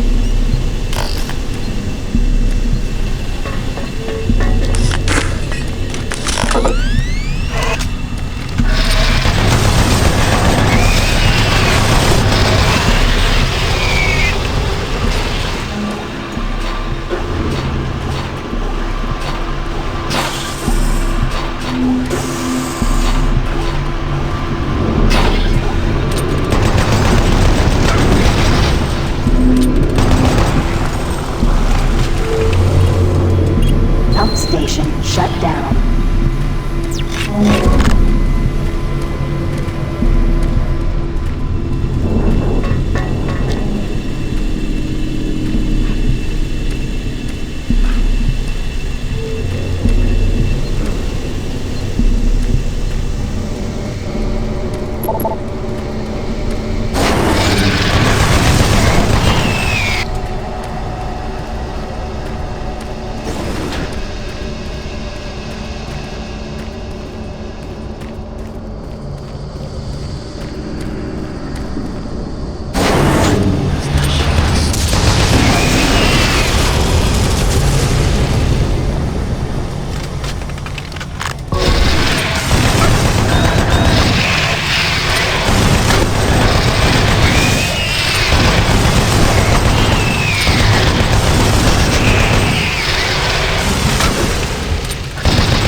progress, are we?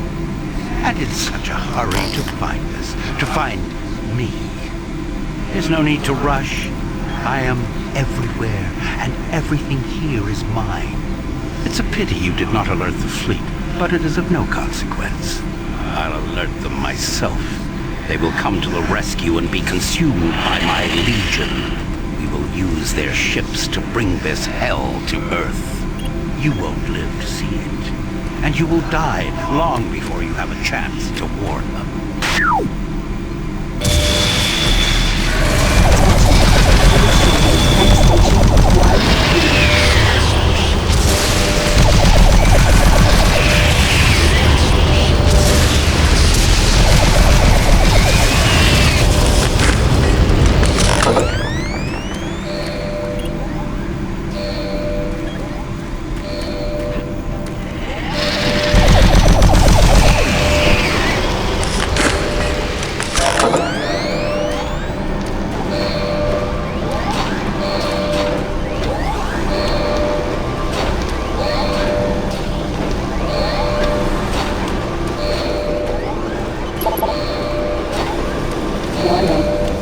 Filtration system offline.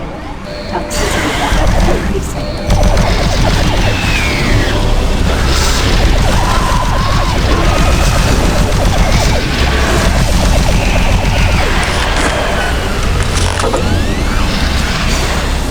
Attention.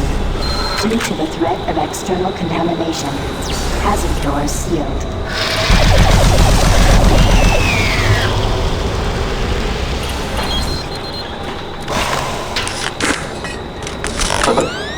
Attention.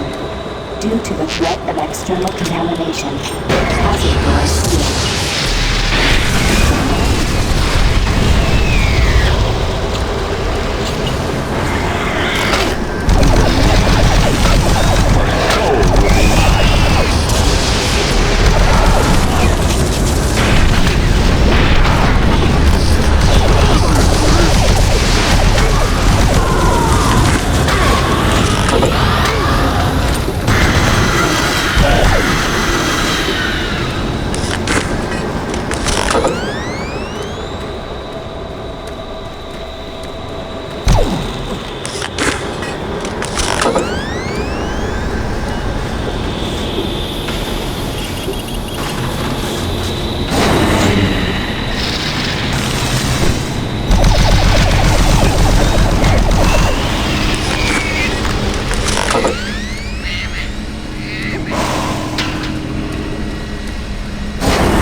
Unsafe toxicity level detected.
Warning. Danger level orange. Unsafe toxicity level detected.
Rise, rise, Quas Mir Yalapan. There is no death for you.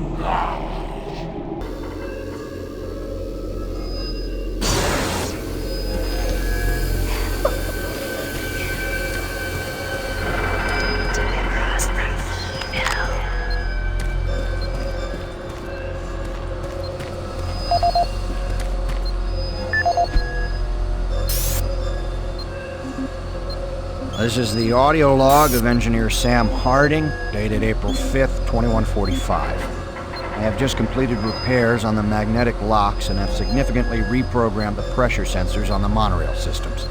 My fellow engineers and I are confident that the accident of last week will never happen again. The accident should never have happened in the first place.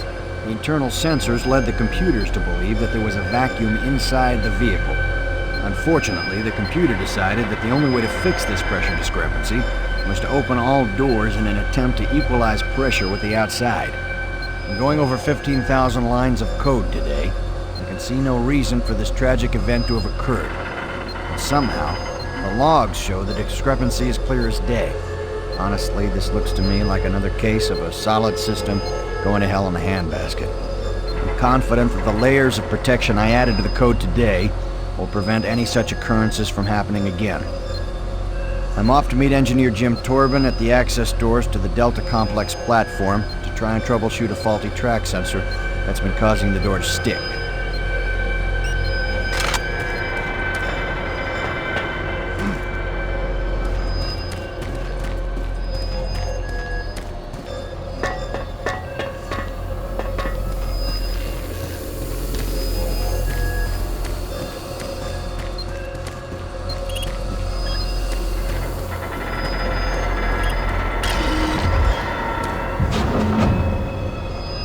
Now leaving Environmental Reprocessing Center.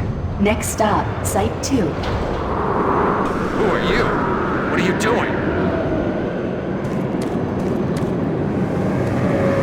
I was waiting here on the train for my partner. He went to investigate what was going on, but he never came back. And now I don't know where he is. I don't know what the hell's going on. But I bet it has to do with those artifacts we were digging up at Site 2. I bet they're somehow connected with those things in the Delta Complex.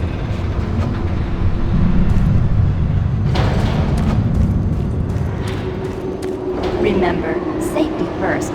Please do not exit the vehicle without wearing proper environmental protection. In the event of an emergency stop, MARSEC will be dispatched immediately for your safety. Have a nice day. Now entering Site 2.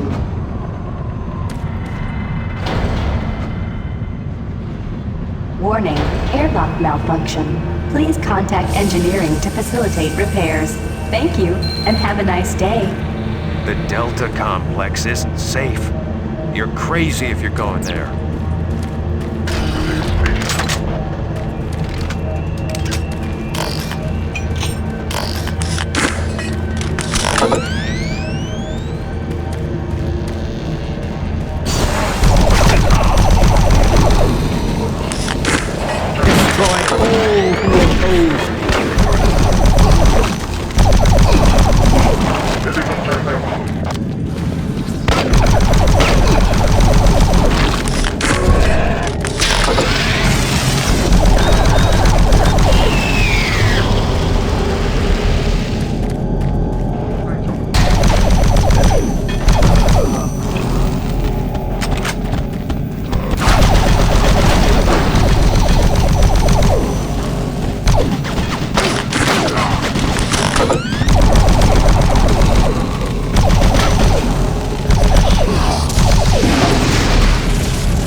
This is the audio log of Charles Hollis, EAP Director, dated September 5th, 2145. In order to conserve current life support resources, effective October 1st, 2145, the Council has made a decision that all environment processors be brought offline in the general area of Site 2. Tomorrow, I will be sending out emails to all team leaders asking for an update on their asset relocation program to Site 3.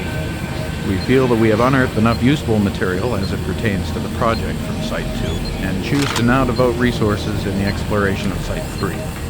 End log recording.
Security override enabled.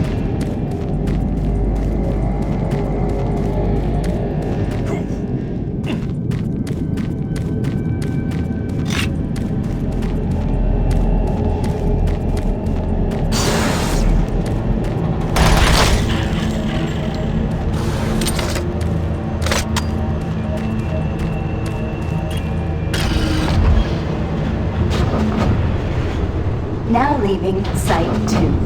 Next stop, Delta Complex.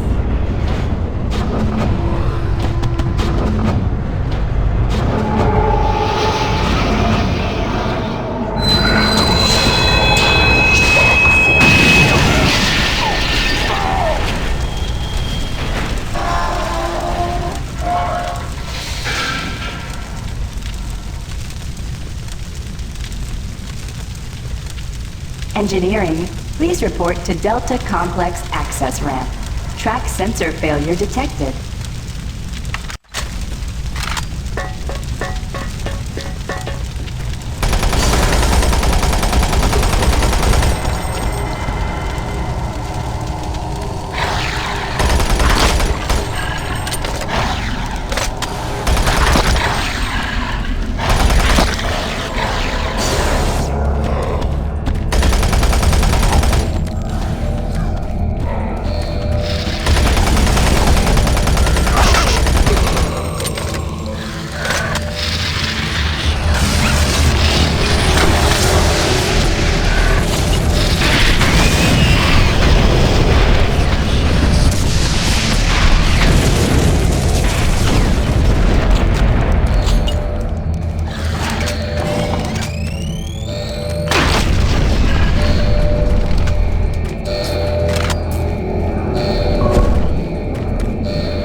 Warning, automated turret guns online.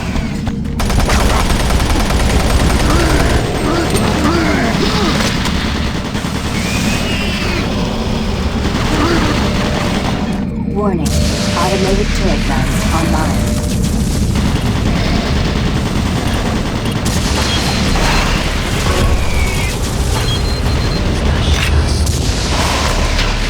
Warning, automated turret guns online.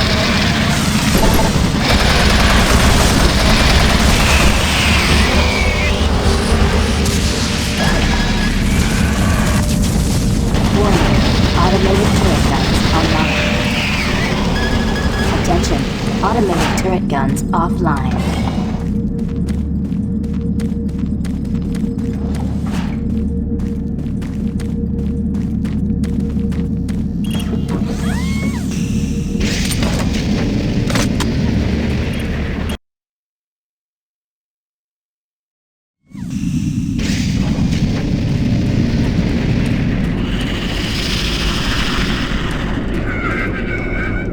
Emergency power only. All Delta operations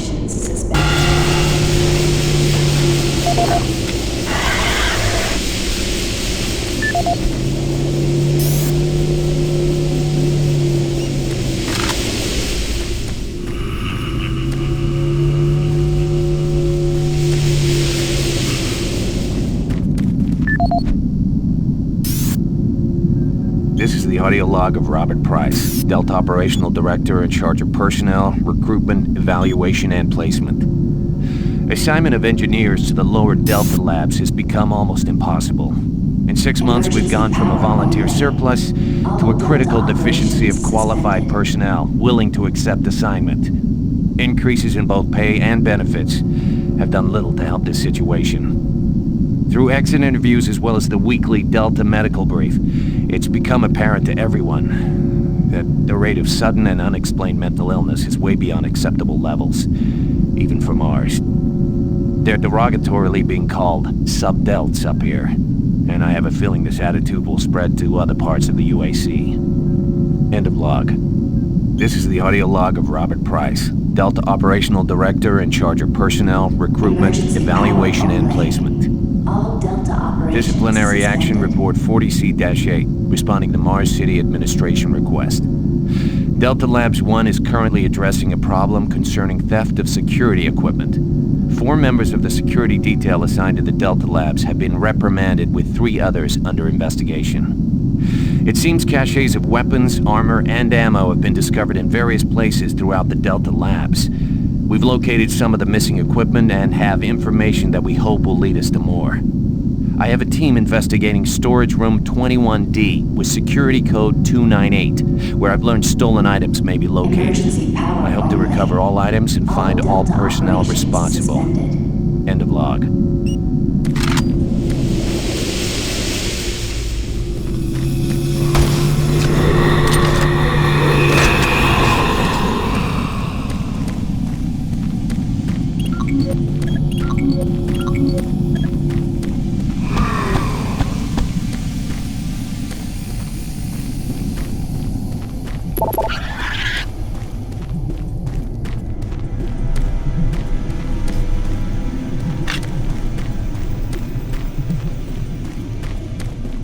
Emergency power systems down. All Delta operations suspended.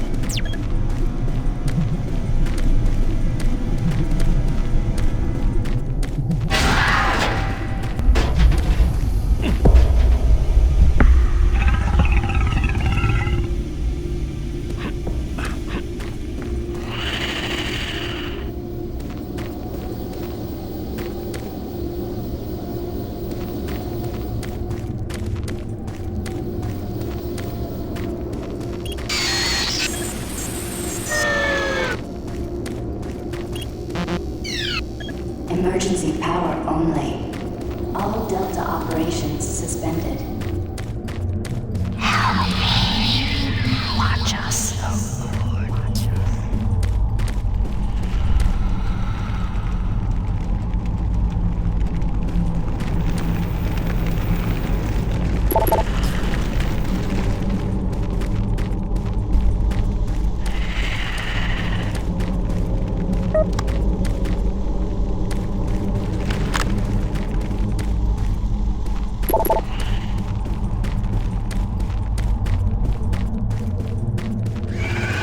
Emergency power only.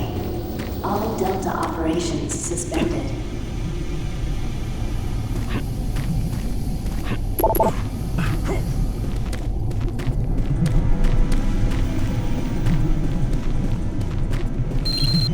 Warning.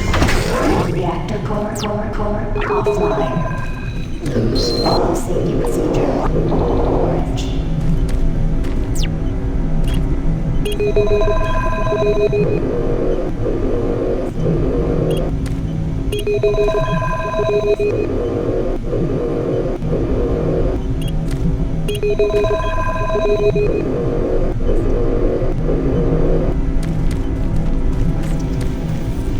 Connection established. Rain, this is Kelly. If you're watching this, you're tougher than I thought. These things aren't always what they seem. Plans have changed. Delta Complex 1's been compromised. You're not safe there. I'm moving to Secure Service Tunnel 1.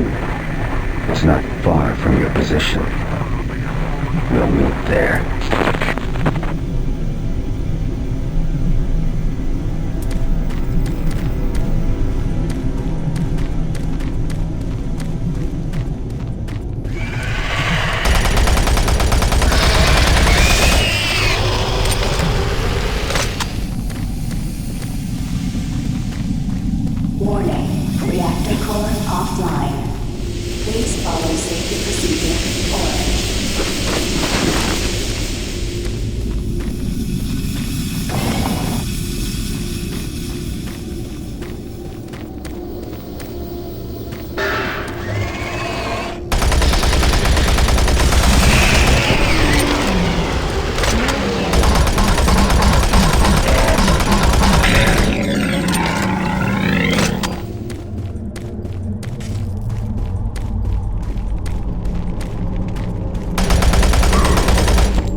Your friends are with me now.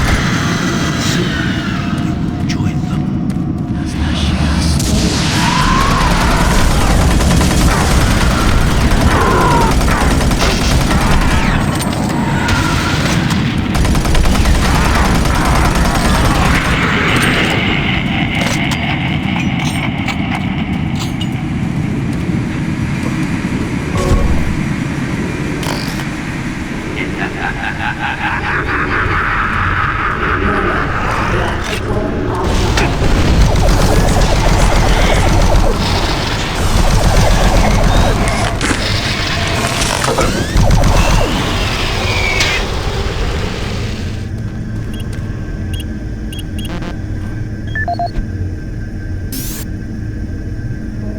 This is the audio log of Robert Price, Delta Operational Director in charge of personnel, recruitment, evaluation, and placement.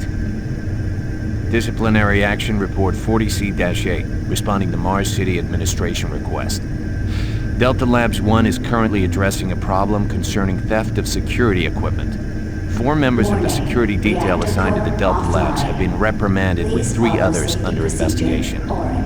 It seems caches of weapons, armor, and ammo have been discovered in various places throughout the Delta Labs. We've located some of the missing equipment and have information that we hope will lead us to more. I have a team investigating storage room 21D with security code 298, where I've learned stolen items may be located. I hope to recover all items and find all personnel responsible.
Reactor core online.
This is the audio log of Medical Supervisor Peter Raleigh, dated October 29th, 2145. We have exhausted all known forms of drug treatment in hopes of finding a way to abate this strange outbreak of dementia, and I have yet to receive any additional data from the psychiatrists back on Earth. Options are quickly dwindling. Approximately 80% of all extraplanar participants exhibit signs of mild neuroses within the first 48 hours after returning from their expeditions. Within 72 hours, 75% of patients exhibit extreme signs of paranoid delusion and violence. We have isolated these cases in hopes of finding the pathogen. As yet, we can find no biological contaminants that would lead to such drastic changes in cognitive processing. It seems that whatever this pathogen is, it attacks higher brain functions and only leaves more basal functions in the lower brain stem. We've witnessed that a high percentage of subjects lose ability for rational thought and communication skills, and then the physical changes become evident. Subjects in this group appear to atrophy. Skin pales, muscles become slack, bone, teeth, and fingernails become almost translucent, veiny sinews of their former selves. I have never seen anything like this in my career. Our observations continue. This is the audio log of Medical Supervisor Peter Raleigh, dated November 1st, 2145. Patient 0432, a Private Steve Jensen of the UAC Darklight Armor Corps Division, expired today at 1543 of a self-inflicted gunshot wound. This is approximately 110 hours after his return from expeditionary missions. Private Jensen was suffering from paranoid delusions and full-blown dementia. Treatment was unsuccessful. He was the last surviving member of his outfit. 4 other squad mates, who also came back with Private Jensen, expired from injuries suffered on that last mission shortly after their return. Before his death, Private Jensen was heard screaming in both English and other languages, something about demon hordes feasting on our souls. The other language was later discovered to be Aramaic. Due to security concerns in the area, I've secured some armaments within my office.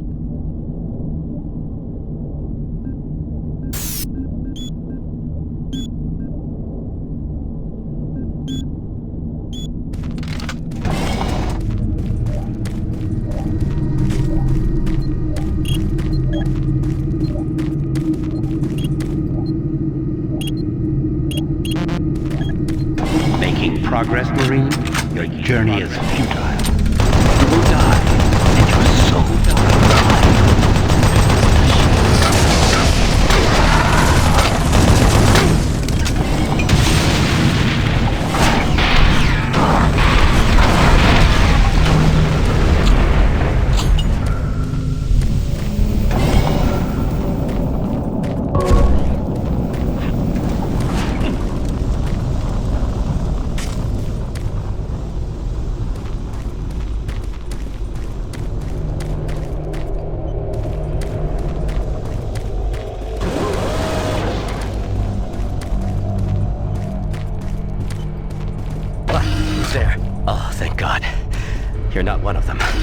I thought everyone else was gone. I was part of this. I helped them. The madness of opening to another dimension. Look, we don't have much time. We let it through. The evil, the protective stabilizer on the portal just failed after Betruger took the device. It was an artifact we had found in the ruins. He took it into the portal, and hell followed him out. You have to help me first. I'm going to try to get the teleporter systems running again. The areas are destroyed around us, so it's the only way through this part of the complex. You need to find me a working plasma inducer. It's all I need to get the teleporter working. You can look for it in operations. I have a security clearance. I'll unlock some doors for you. There. We don't have a lot of time. Please hurry.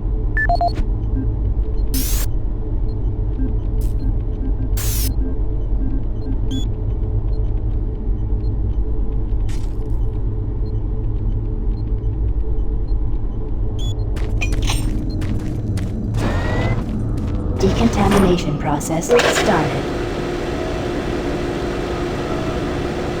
Decontamination complete. Have a nice day.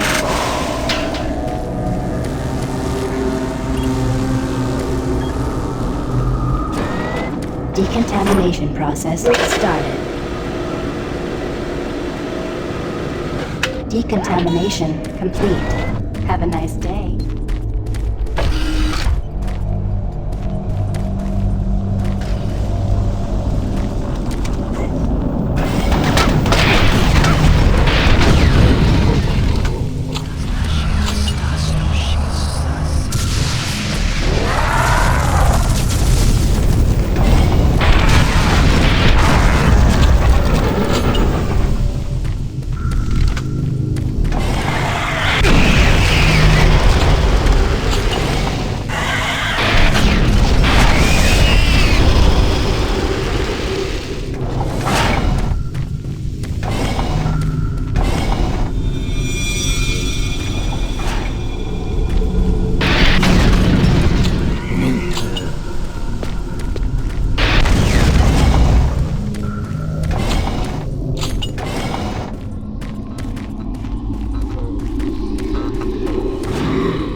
As requested, the following is my initial feedback on my first trip through the portal.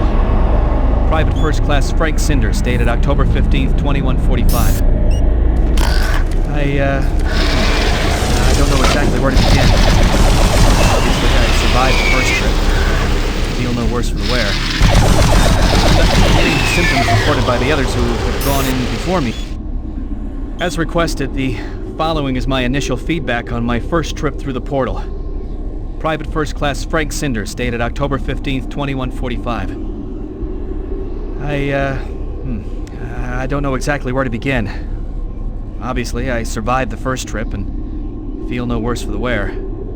I'm not feeling any of the symptoms reported by the others who have gone in before me, but I'm at a point where I'm still trying to process everything. Thankfully, the place looks deserted and devoid of any life, but the flames and heat and stench of the place, it smells of death, decay, and burnt flesh.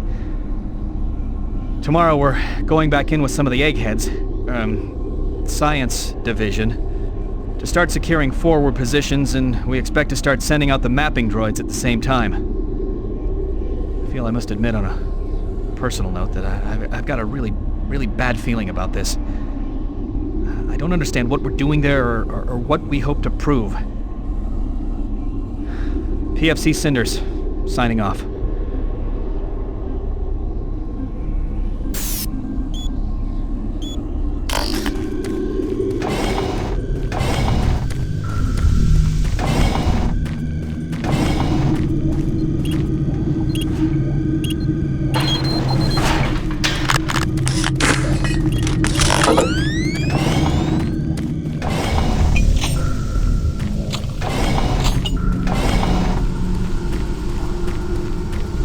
Warning. Halon systems active. Access denied.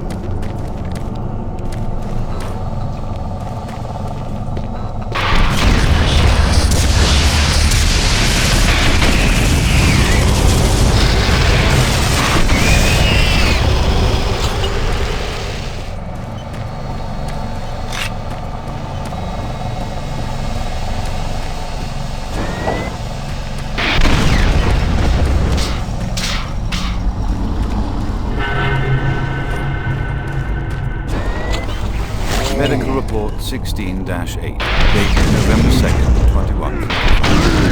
Patient 0432, a Private Steve Jensen of the UAC Dark Light Armored Corps Division, expired yesterday at 50. Suffering from paranoid delusions and full-blown dementia. Treatment was unsuccessful. Initial psychiatric interviews suggested only mild psychosis with speech, motor activity and thought processes within normal range. Paranoia being the only psychotic element directly evident. Reference interview G8A. Private Steve Jensen, October 18th, 2145. UAC psychologist Dr. Hooper interviewing Steve Jensen, male, age 27. Steve, can you talk to me about the last few weeks, please? I don't want to talk. Well, I'm here to help you, Steve. I've tried talking. They think I'm crazy. You think I'm crazy. They, your colleagues, aren't doctors. Let me help you. Help? Nothing can help us.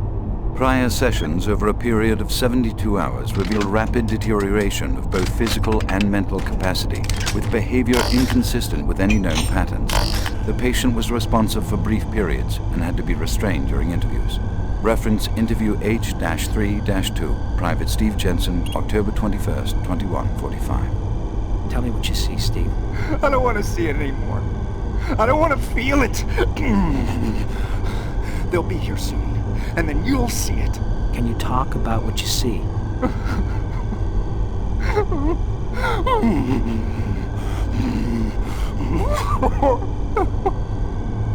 Steve? Patient unresponsive. Terminating interview. We have exhausted all known forms of drug treatment in hopes of finding a way to abate this strange outbreak of dementia, and I have yet to receive any additional data from the psychiatrists back on Earth. Options are quickly dwindling.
systems deactivated.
Audio log for Phil Wilson, medical technician, Delta Labs, October 20th, 2145. Today I witnessed the third test of the teleporter in the 3 weeks that I've been here. Volunteers are becoming harder and harder to come by, and it isn't difficult to see why. They all come back screaming like loons about demons, pools of blood. It's real fire and brimstone stuff. At first I wasn't paying much attention, just doing my job, but the last was Robert Clayton. Now, I met him my first day here. This guy chews up rocks and spits out gravel. He's tough as they come. Having to sedate him and drag his drooling body to the isolation room, it's really freaked me out. I'm gonna put in for a transfer as soon as I'm able.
Excellent. That will get the teleporter working again. And you don't have much time. You're going to need to teleport across the containment chamber. It's the only way through this part of the complex. Head into the chamber and initiate the sequence on the machine. I'll take care of the rest. I'm not going anywhere. Decontamination process started. Decontamination complete. Have a nice day. Systems activated.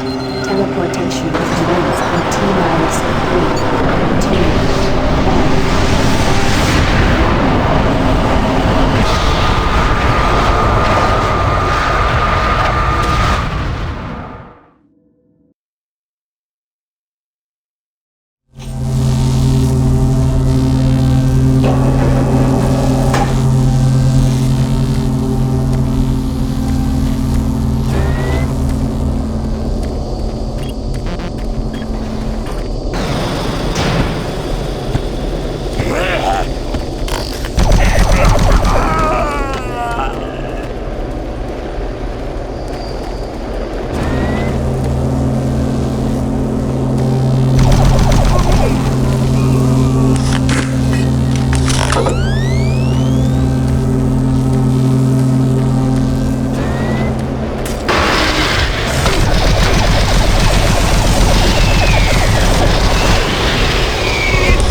Interesting.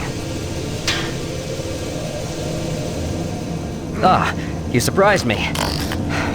I'm glad to see you. I would have hoped they would have sent more than just one guy, though. I've been studying one of the specimens we brought back to see if there's something physiological that would be a weakness, a way to stop them. I found nothing so far. Haven't had enough time. I'm gonna stay here and keep looking. It's the only thing I can do. There are combat supplies in the storage cabinet in the next room. The code is 624. I hope you can use it.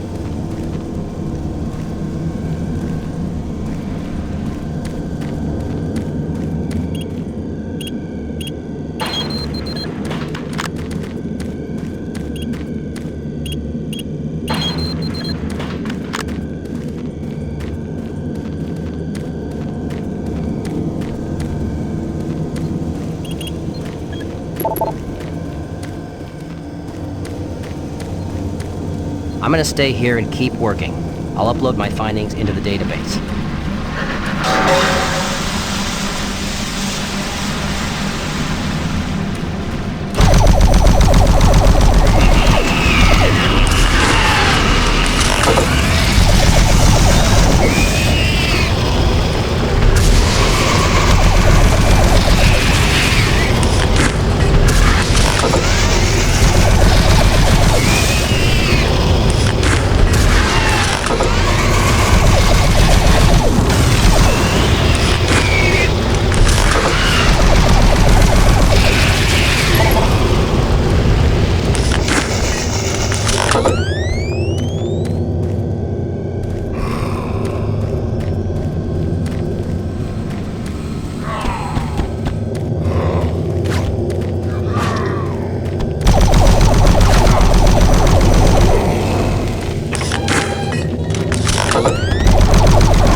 Delta Complex Stasis Chambers.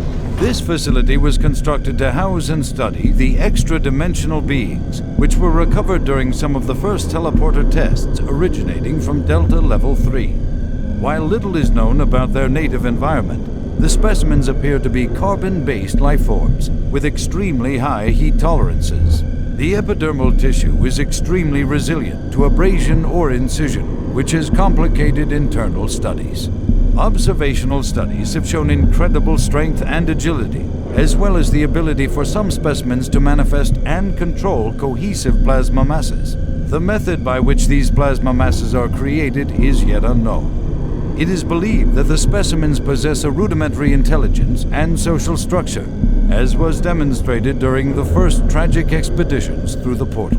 While the cost in human life has been great in acquiring these specimens, we hope to one day complete genomic mapping and begin to answer the many questions we have about these entities.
What you see before you is a relic codenamed U1, or simply Soul Cube.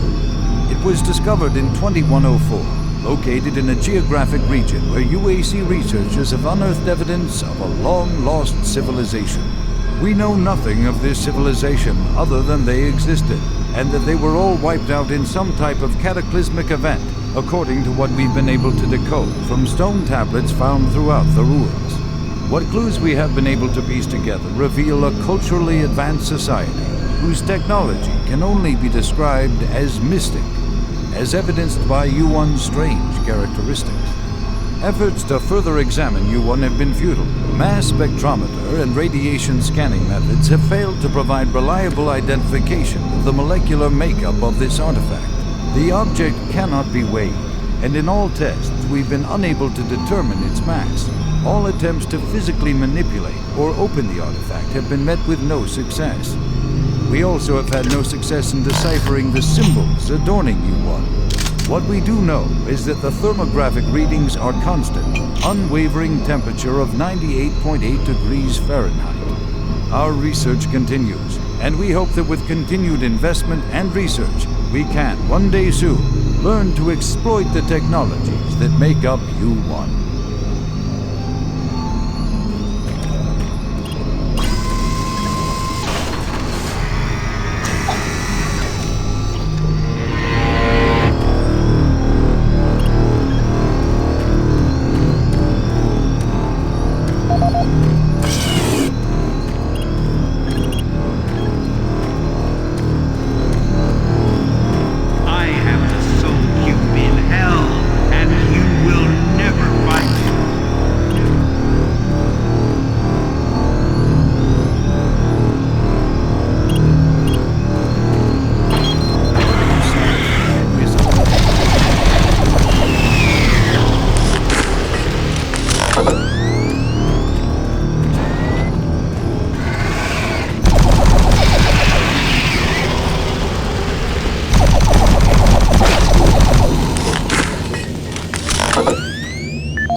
This is the audio log of Research Director Larry Bullman, October 19th, 2145. I've been examining the glyphs on the cube-shaped artifact, which some are calling the Soul Cube, and combined with previous research data, it is my conclusion the device is some sort of weapon. If the power fluctuations would stop long enough for me to get the linguistic CPU online, then I am sure my theory would be verified. You know, I'll take this opportunity to lodge yet another complaint about the continual power problems. Living in this godforsaken base is bad enough without having to watch the lights flicker constantly. It's just... Well, never mind. Back to the task at hand. What I've deciphered so far is a bit, I must say, disturbing. It seems that when one has possession of the artifact, if one inflicts damage or possibly kills another being, it extracts power from that event somehow. Now, once a certain threshold has been reached, the artifact has the ability to kill anything you attack with it. How you attack with it, I'm frankly not certain, indicating that the artifact is autonomous in some way. To date, I've only deciphered about, 2/3, give or take, of the markings, but my initial glance at the rest of them indicates it harbors some far greater power. As you know, at this time we have not seen any reaction from the cube, and it has withstood any scanning, abrasion, or other test beyond picking it up and examining it. I suspect that just like the civilization that constructed it, its capabilities are diminished to the point of being useful only as a paperweight. End of log.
Access granted.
This is the personal audio log of Dr. Frank Serrano, dated September 19th, 2145. I've been brainstorming on Betruger's thoughts about achieving sustained, uninterrupted transfers for the teleportation units. Currently, our systems can only build enough of a charge to have the portals open for approximately 10 to 15 seconds. It's enough time to get a team through, but not enough time to send in some of the heavier equipment. Engineering in the Inpro facility informed me that we can theoretically boost the active portal time to 45 seconds quite easily. But this will require rerouting power from central processing, and we just can't afford the downtime. Power requirements for the system are astronomical. We're sucking power from 3 veins in Inpro just to power Chamber 1. I have no idea how we can sustain transfers for longer than 60 seconds without giving serious thought to reorganizing the teleport power grid. I'll sleep on this. This is Dr. Frank Serrano signing off. Destroy him.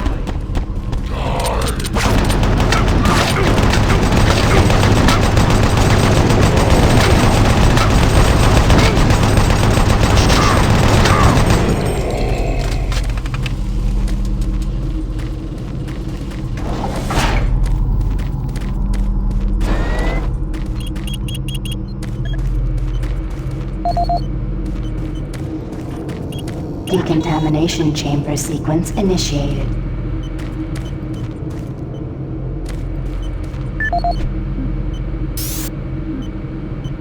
This is the audio log of Administrative Assistant Han Lee, dated October 16, 2145. Why is it that I keep getting the crummy jobs? Armor Corps 1st Platoon and 1st Science Team were completely wiped out this morning on their 2nd excursion. And I am the one charged with writing up the reports and sending this information back to Earth and next of kin. So here I am. First cup of coffee for the day. 5 hours of sleep the night before. No shower. And I have 20 dead bodies to fill out paperwork on. I haven't seen the actual corpses, but word coming down from the grapevine says that it looks like they have been hacked up pretty good. This says everyone on the base spooked. Betruger is nowhere to be found, and there are a lot of questions being asked with no answers from anyone. Last I heard, they were suiting up the next outfit with the new BFGs. Sounds like they weren't taking any chances on this next trip with them packing that kind of firepower. This is the audio log of Administrative Assistant Han Lee, dated October 20th, 2145. Just when I thought this job couldn't get much worse, did.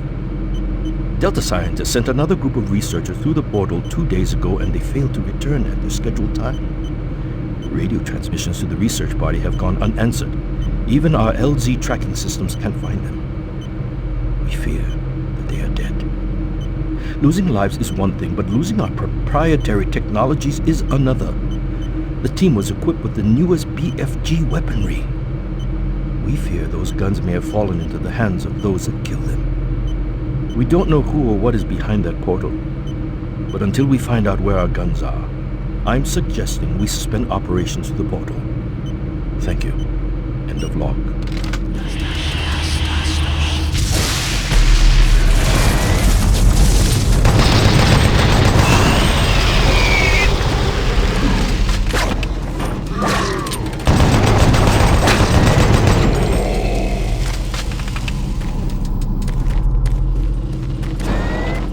Decontamination process started.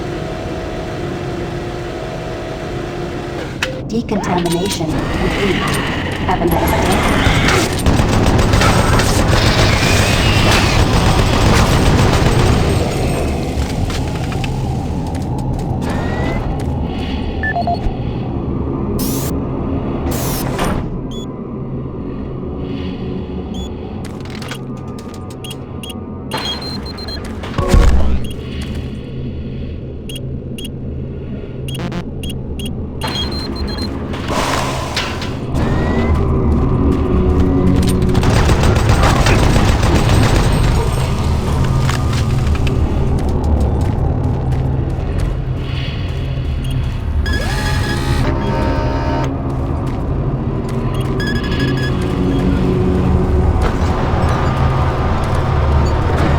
Please select teleport destination.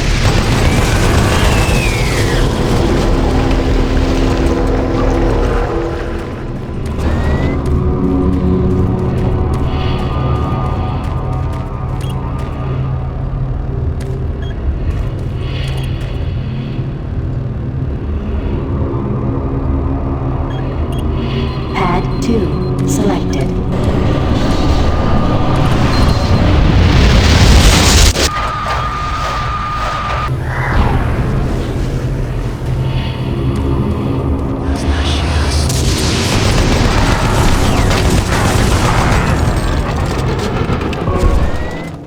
Decontamination process started. Decontamination complete.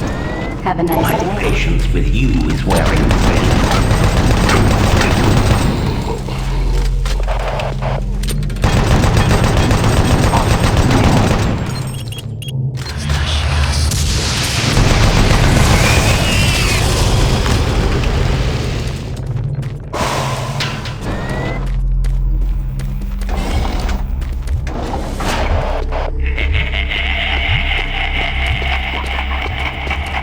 Look around you, Marie. Everyone is dead, and soon you will join them. Access granted.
Chamber malfunction.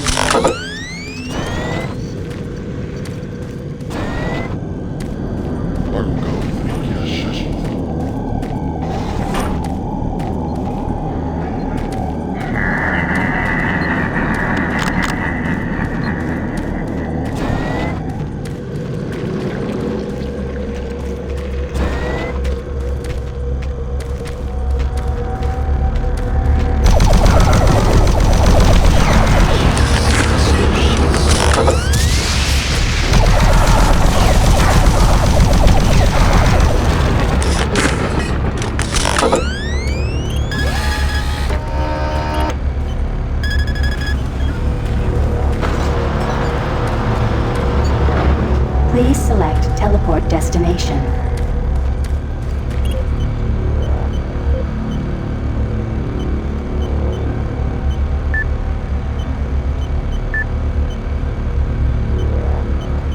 Pad 2 selected.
Decontamination chamber sequence initiated.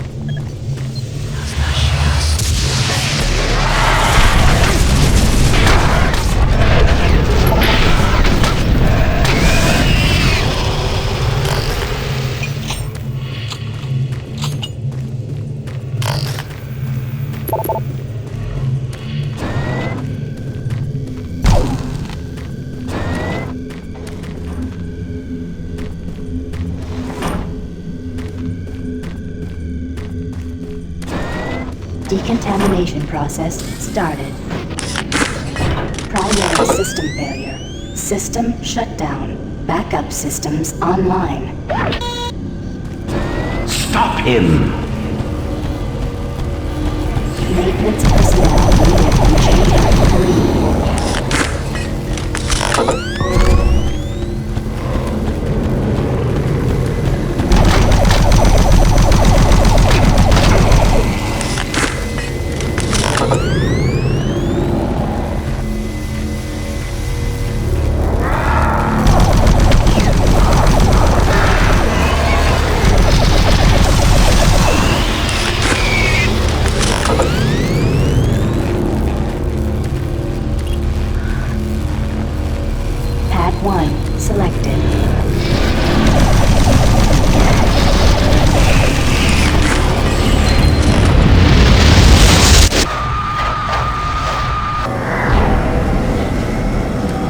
Progress, Marine, your journey is futile. You will die, and your soul will be mine.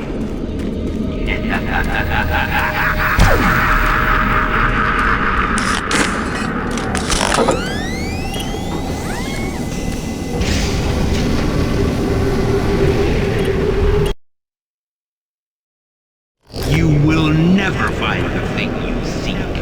It is trapped in hell forever.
This is the audio log of Research Specialist Simon Garlick, dated August 8th, 2145. It seems that I have misplaced the rest of the science team. I don't know how it happened. This place... Well, I don't know what this place has done with them. One moment there, I'm taking samples, and the next thing I know, I turn around and everyone's gone. There 1 second, turn around, and they're gone. I can't raise anyone on the comm links, and the only signs of the team I can find are tools and other personal effects that seem to have been left behind. Almost as if they had stopped working midway through running experiments. This place does funny things with your eyes and your perception of time. Hopefully, they just went into the next sector and are waiting for me to catch up. This is the audio log of Research Specialist Simon Garlick, dated August 10th, 2145. It's been 2 days now since I've seen any other team members. I don't know how I've survived this long, or how I got away. They were just, torn apart.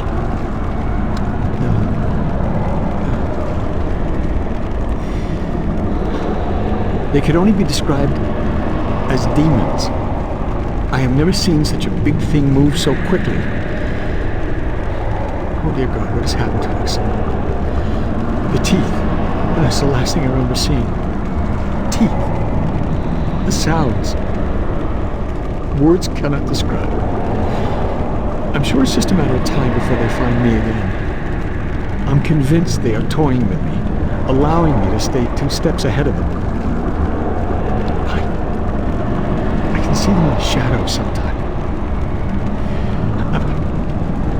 Why do they taunt me? I'm not sure how much longer I can... I'm shooting at shadows here, and every moment I feel them creeping closer toward me. Oh God. Oh God, we should never have...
closer to me. Suffering and pain waits for you.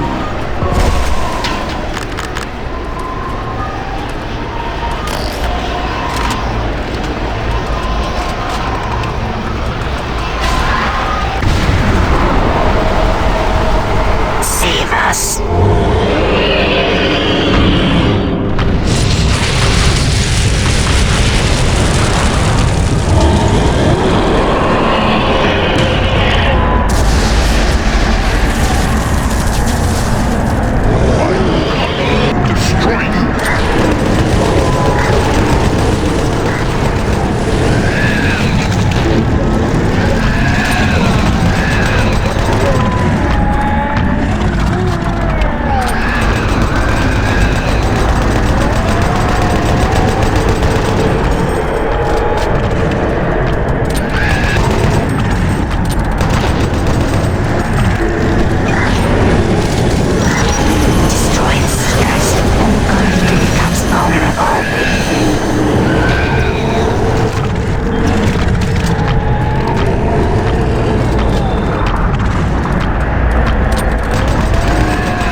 Listen for our call, and then free us to smite down the evil.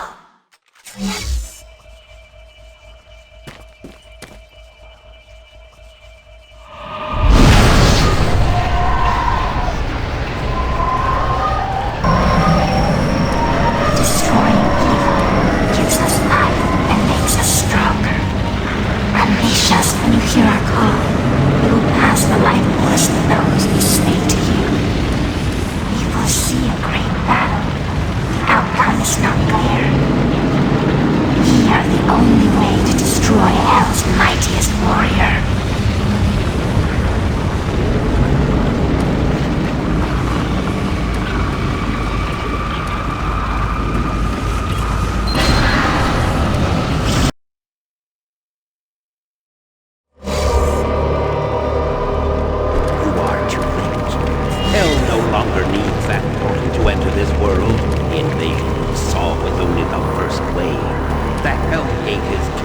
Sending millions of my children into your world.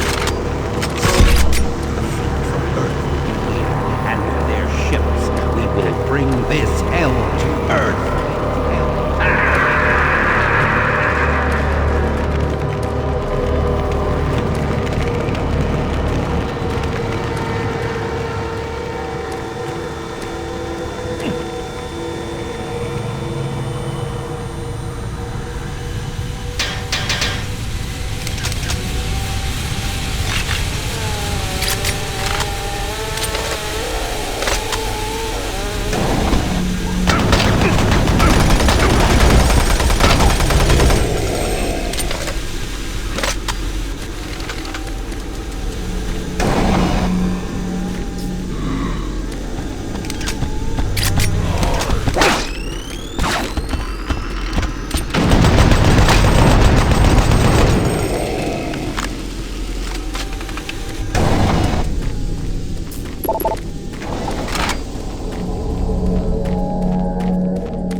Sarge is gone.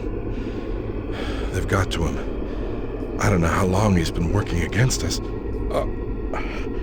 He's no longer human.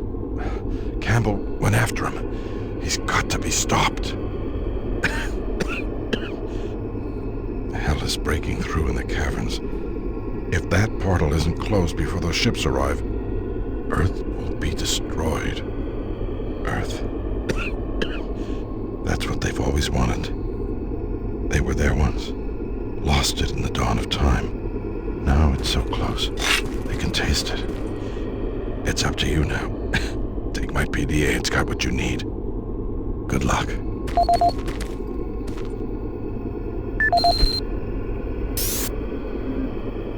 This is the audio log of Counselor Elliot Swan, dated November 15th, 2145. This entire research facility is in chaos. There's at least a 90% death rate among civilian personnel. Whatever Betruger unleashed is literally consuming the base. People have been turned into some sort of undead creatures that are relentless.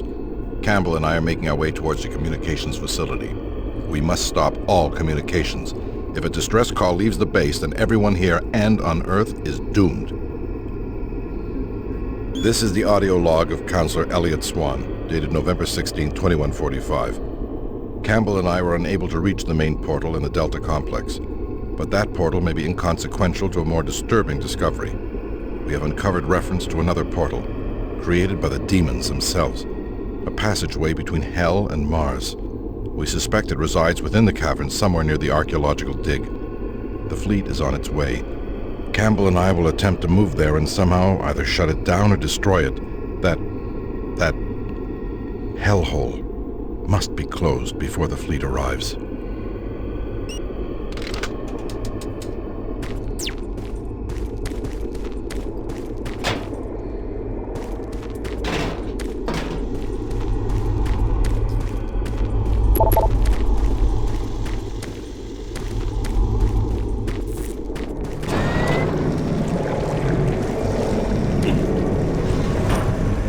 Suffering and pain waits for you.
This is the audio log for Tony Bates, Mars Security IT Division, September 25th, 2145. I spent the last 4 hours going through the code for the door systems here in Central Processing, and this is proving to be a real bitch of a glitch to work out.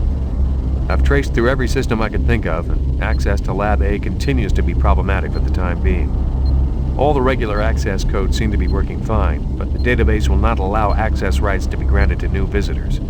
In the meantime, I'm adding a backdoor code into the systems for IT staff and the eggheads, so if they need access to Lab A while the systems are on the fritz, they can use the code 627 to bypass door security. End of log. This is the audio log for Tony Bates, Mars Security IT Division, October 15th, 2145. I resumed my investigation into case A-10982, the systems intrusion that took place in the CPU complex yesterday. All network traces seem to originate from an old system located in Site 2, Office S2-038. What is truly troubling is that engineering informs me electrical systems have been offline in that section for years, and were only reactivated this morning in order to prepare more storage space. I'm completely stumped on this one. How does a hack originate from a section of the base that has been out of commission for so long? I will make another report once I personally investigated the suspect office in Site 2. End of log.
The audio log of Charlie Haskell, Delta Labs technician, dated September 23rd, 2145. We're making good progress in increasing the max range of Chamber 3 in the Delta complex. We've been crunching numbers all night and feel that with a few slight modifications, we should be able to boost output to cover all of Delta. The latest schedule changes are wreaking havoc on our current systems, and it's not uncommon to see system utilization at 99% for days at a time. We understand that Lab A has finally received the NREC 6809 systems. Please consider this a formal request for a block of 2 hours to run our latest formulas at the soonest available time.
find him. Gotta find him.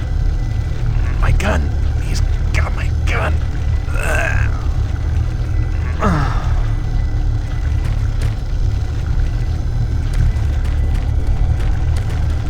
I killed that pathetic bodyguard. And now I will kill you.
UAC research and design. The BFG 9000 is the most advanced firearm ever designed. Fully self-contained and deployed as a handheld platform, it is capable of an excessive amount of firepower. The BFG 9000 contains sophisticated friend or foe technology that discriminates targets in real time. Each projectile contains a small but very powerful computer core that actively maintains targeting and delivers a stream charge down each beam to soften targets before detonation. The detonation stage of the projectile is devastating. Targets within 15 meters of the flashpoint are not likely to survive. While not recommended for small quarter combat, the BFG 9000 is ideal in the field and against multiple targets. The only foreseeable defense is small arms ballistics. If the projectile is destroyed before exploding, the computer core cannot process the final fusion reaction, resulting in a less than optimal detonation. For more information, contact the UAC's Advanced Weapons Department.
ultimate sacrifice of an entire race.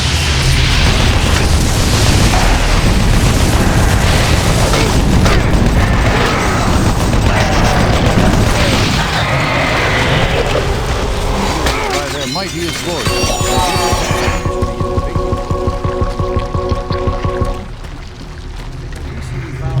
Section of the fourth zone and some are later. Are you sure you killed them? What? You have the soul cube, just like in the carvings I've been researching. If I'm correct, that cube is our only chance to stop this. No time to explain now. You need to get to the caverns quickly.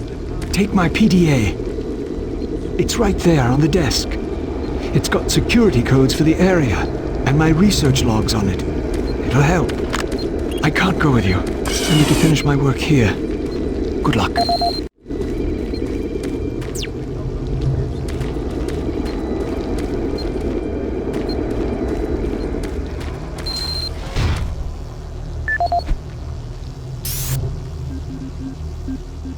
This is the audio log of Dr. Pierce Rogers. I don't know if I'll make it off the base alive.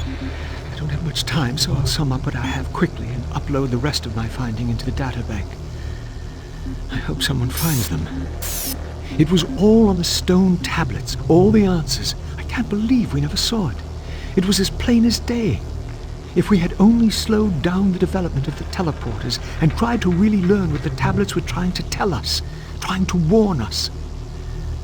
The ancient people battled the same demons that are attacking us now. The demons came through the teleporters that they built, just like now. They created the Soul Cube and used it to stop the demons, to drive them back to hell. I don't know how, but that must be the answer. That is why that artifact was left behind, left for someone to find if something like that ever happens again.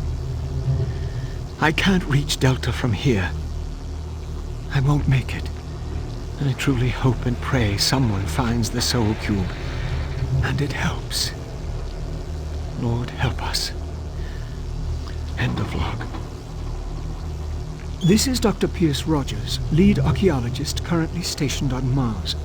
As the preliminary reports have suggested, we have made some amazing discoveries here on Mars. Life on Mars has long been theorized, but we never imagined anything like this. The initial chamber was discovered in 2115. It leads into what is now known as Site 1. Site 1 is the largest of the sites, and we are still actively working there. It is made up of a series of chambers and connecting tunnels, all of which are covered in glyphs and symbols. Using the UAC pattern processor, we have finally been able to understand some of the glyphs, and from them, here is what we have learned. The ancient people looked like us, at least to the extent that they were bipedal and were similar in shape and size. Their level of technology was astounding.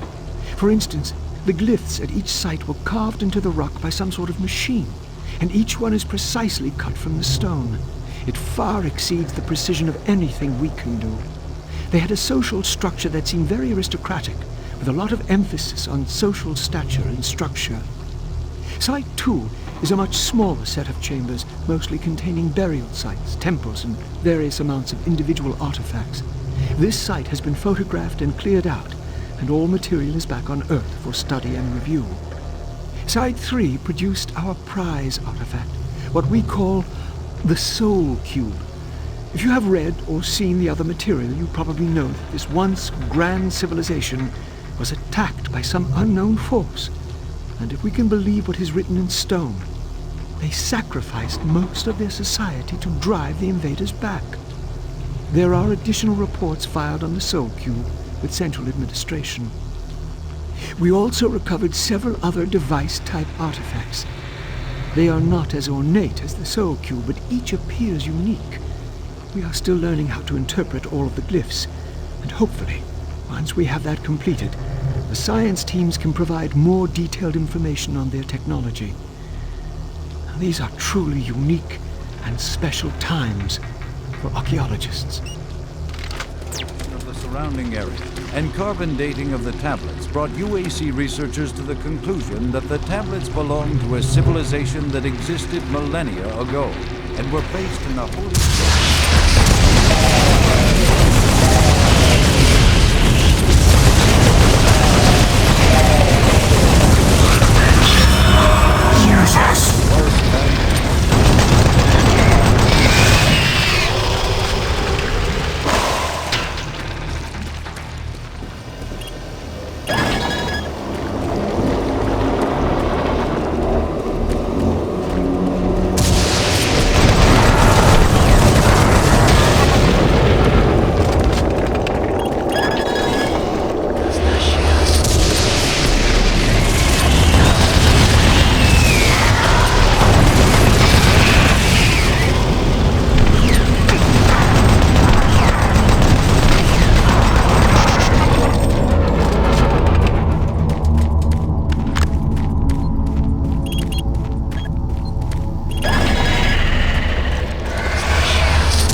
station.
Who are you? What are you doing here? You're gonna attract attention and then they'll come. Get out of here now. Take that key card. It'll help you get to the surface.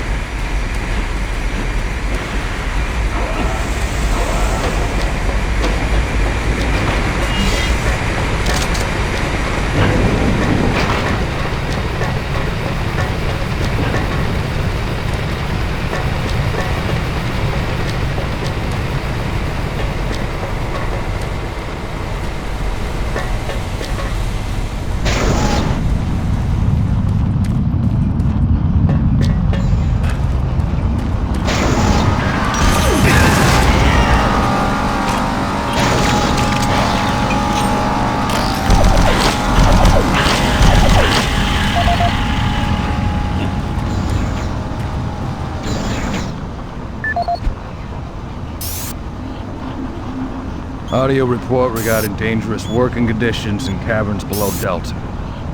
This is Bob Cody. Today is October 18th, 2145. My crew's been rewiring the generators as ordered for the last several days. We can't finish the work. We're stopping after today. This job ain't worth dying for. We'll be collecting our gear and tying down what we can. We call them howlers because that's how they start. First the howling gets louder, the screaming, then shaking earth. Mars quakes, throws everything around. Makes walking on the catwalks impossible and working with voltage stupid. The noise is as if some of the guys spooked, and I don't blame them. Nothing natural about what we've heard. If someone can figure out what's causing the howlers, I'll get the crew to finish the job. Till then, we'll be available for a new assignment tomorrow.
standards in both archaeological discovery and analysis, the UAC is proud to showcase the latest findings on 4 unique and fascinating artifacts.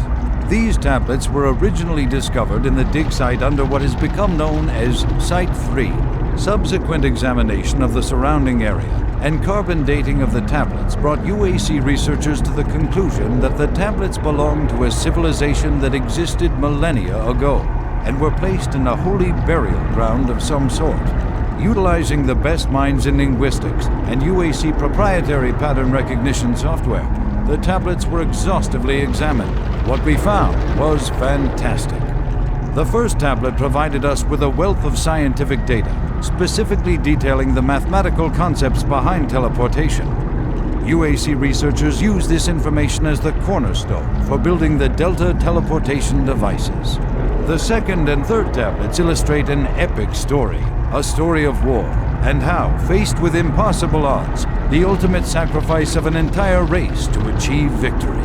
The fourth tablet details how the essence of each individual was captured and placed in the artifact we now refer to as the Soul Cube. This device was wielded by their mightiest warrior, and with it he banished the invading horde forever.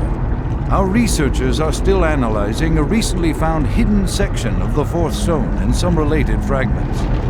It goes into detail on the invading force and indicates the remaining survivors may have teleported somewhere, where we do not know, although it seems to reference a map we have yet to locate. To date, there remains no evidence of any type of invasion at any of the sites. Our assumption is that time has removed all but what we now see.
and analysis, the UAC is proud to showcase the latest findings on 4 unique and fascinating artifacts.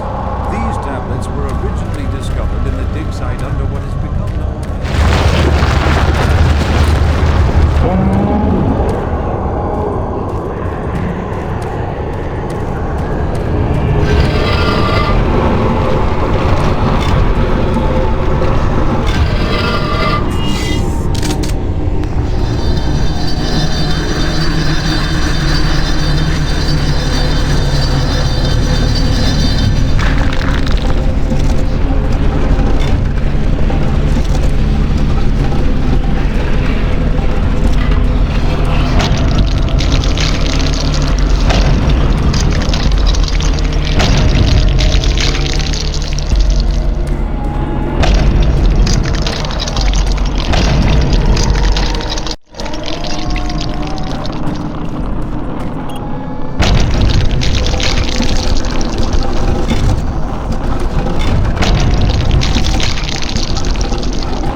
Echo 1, give me a visual status.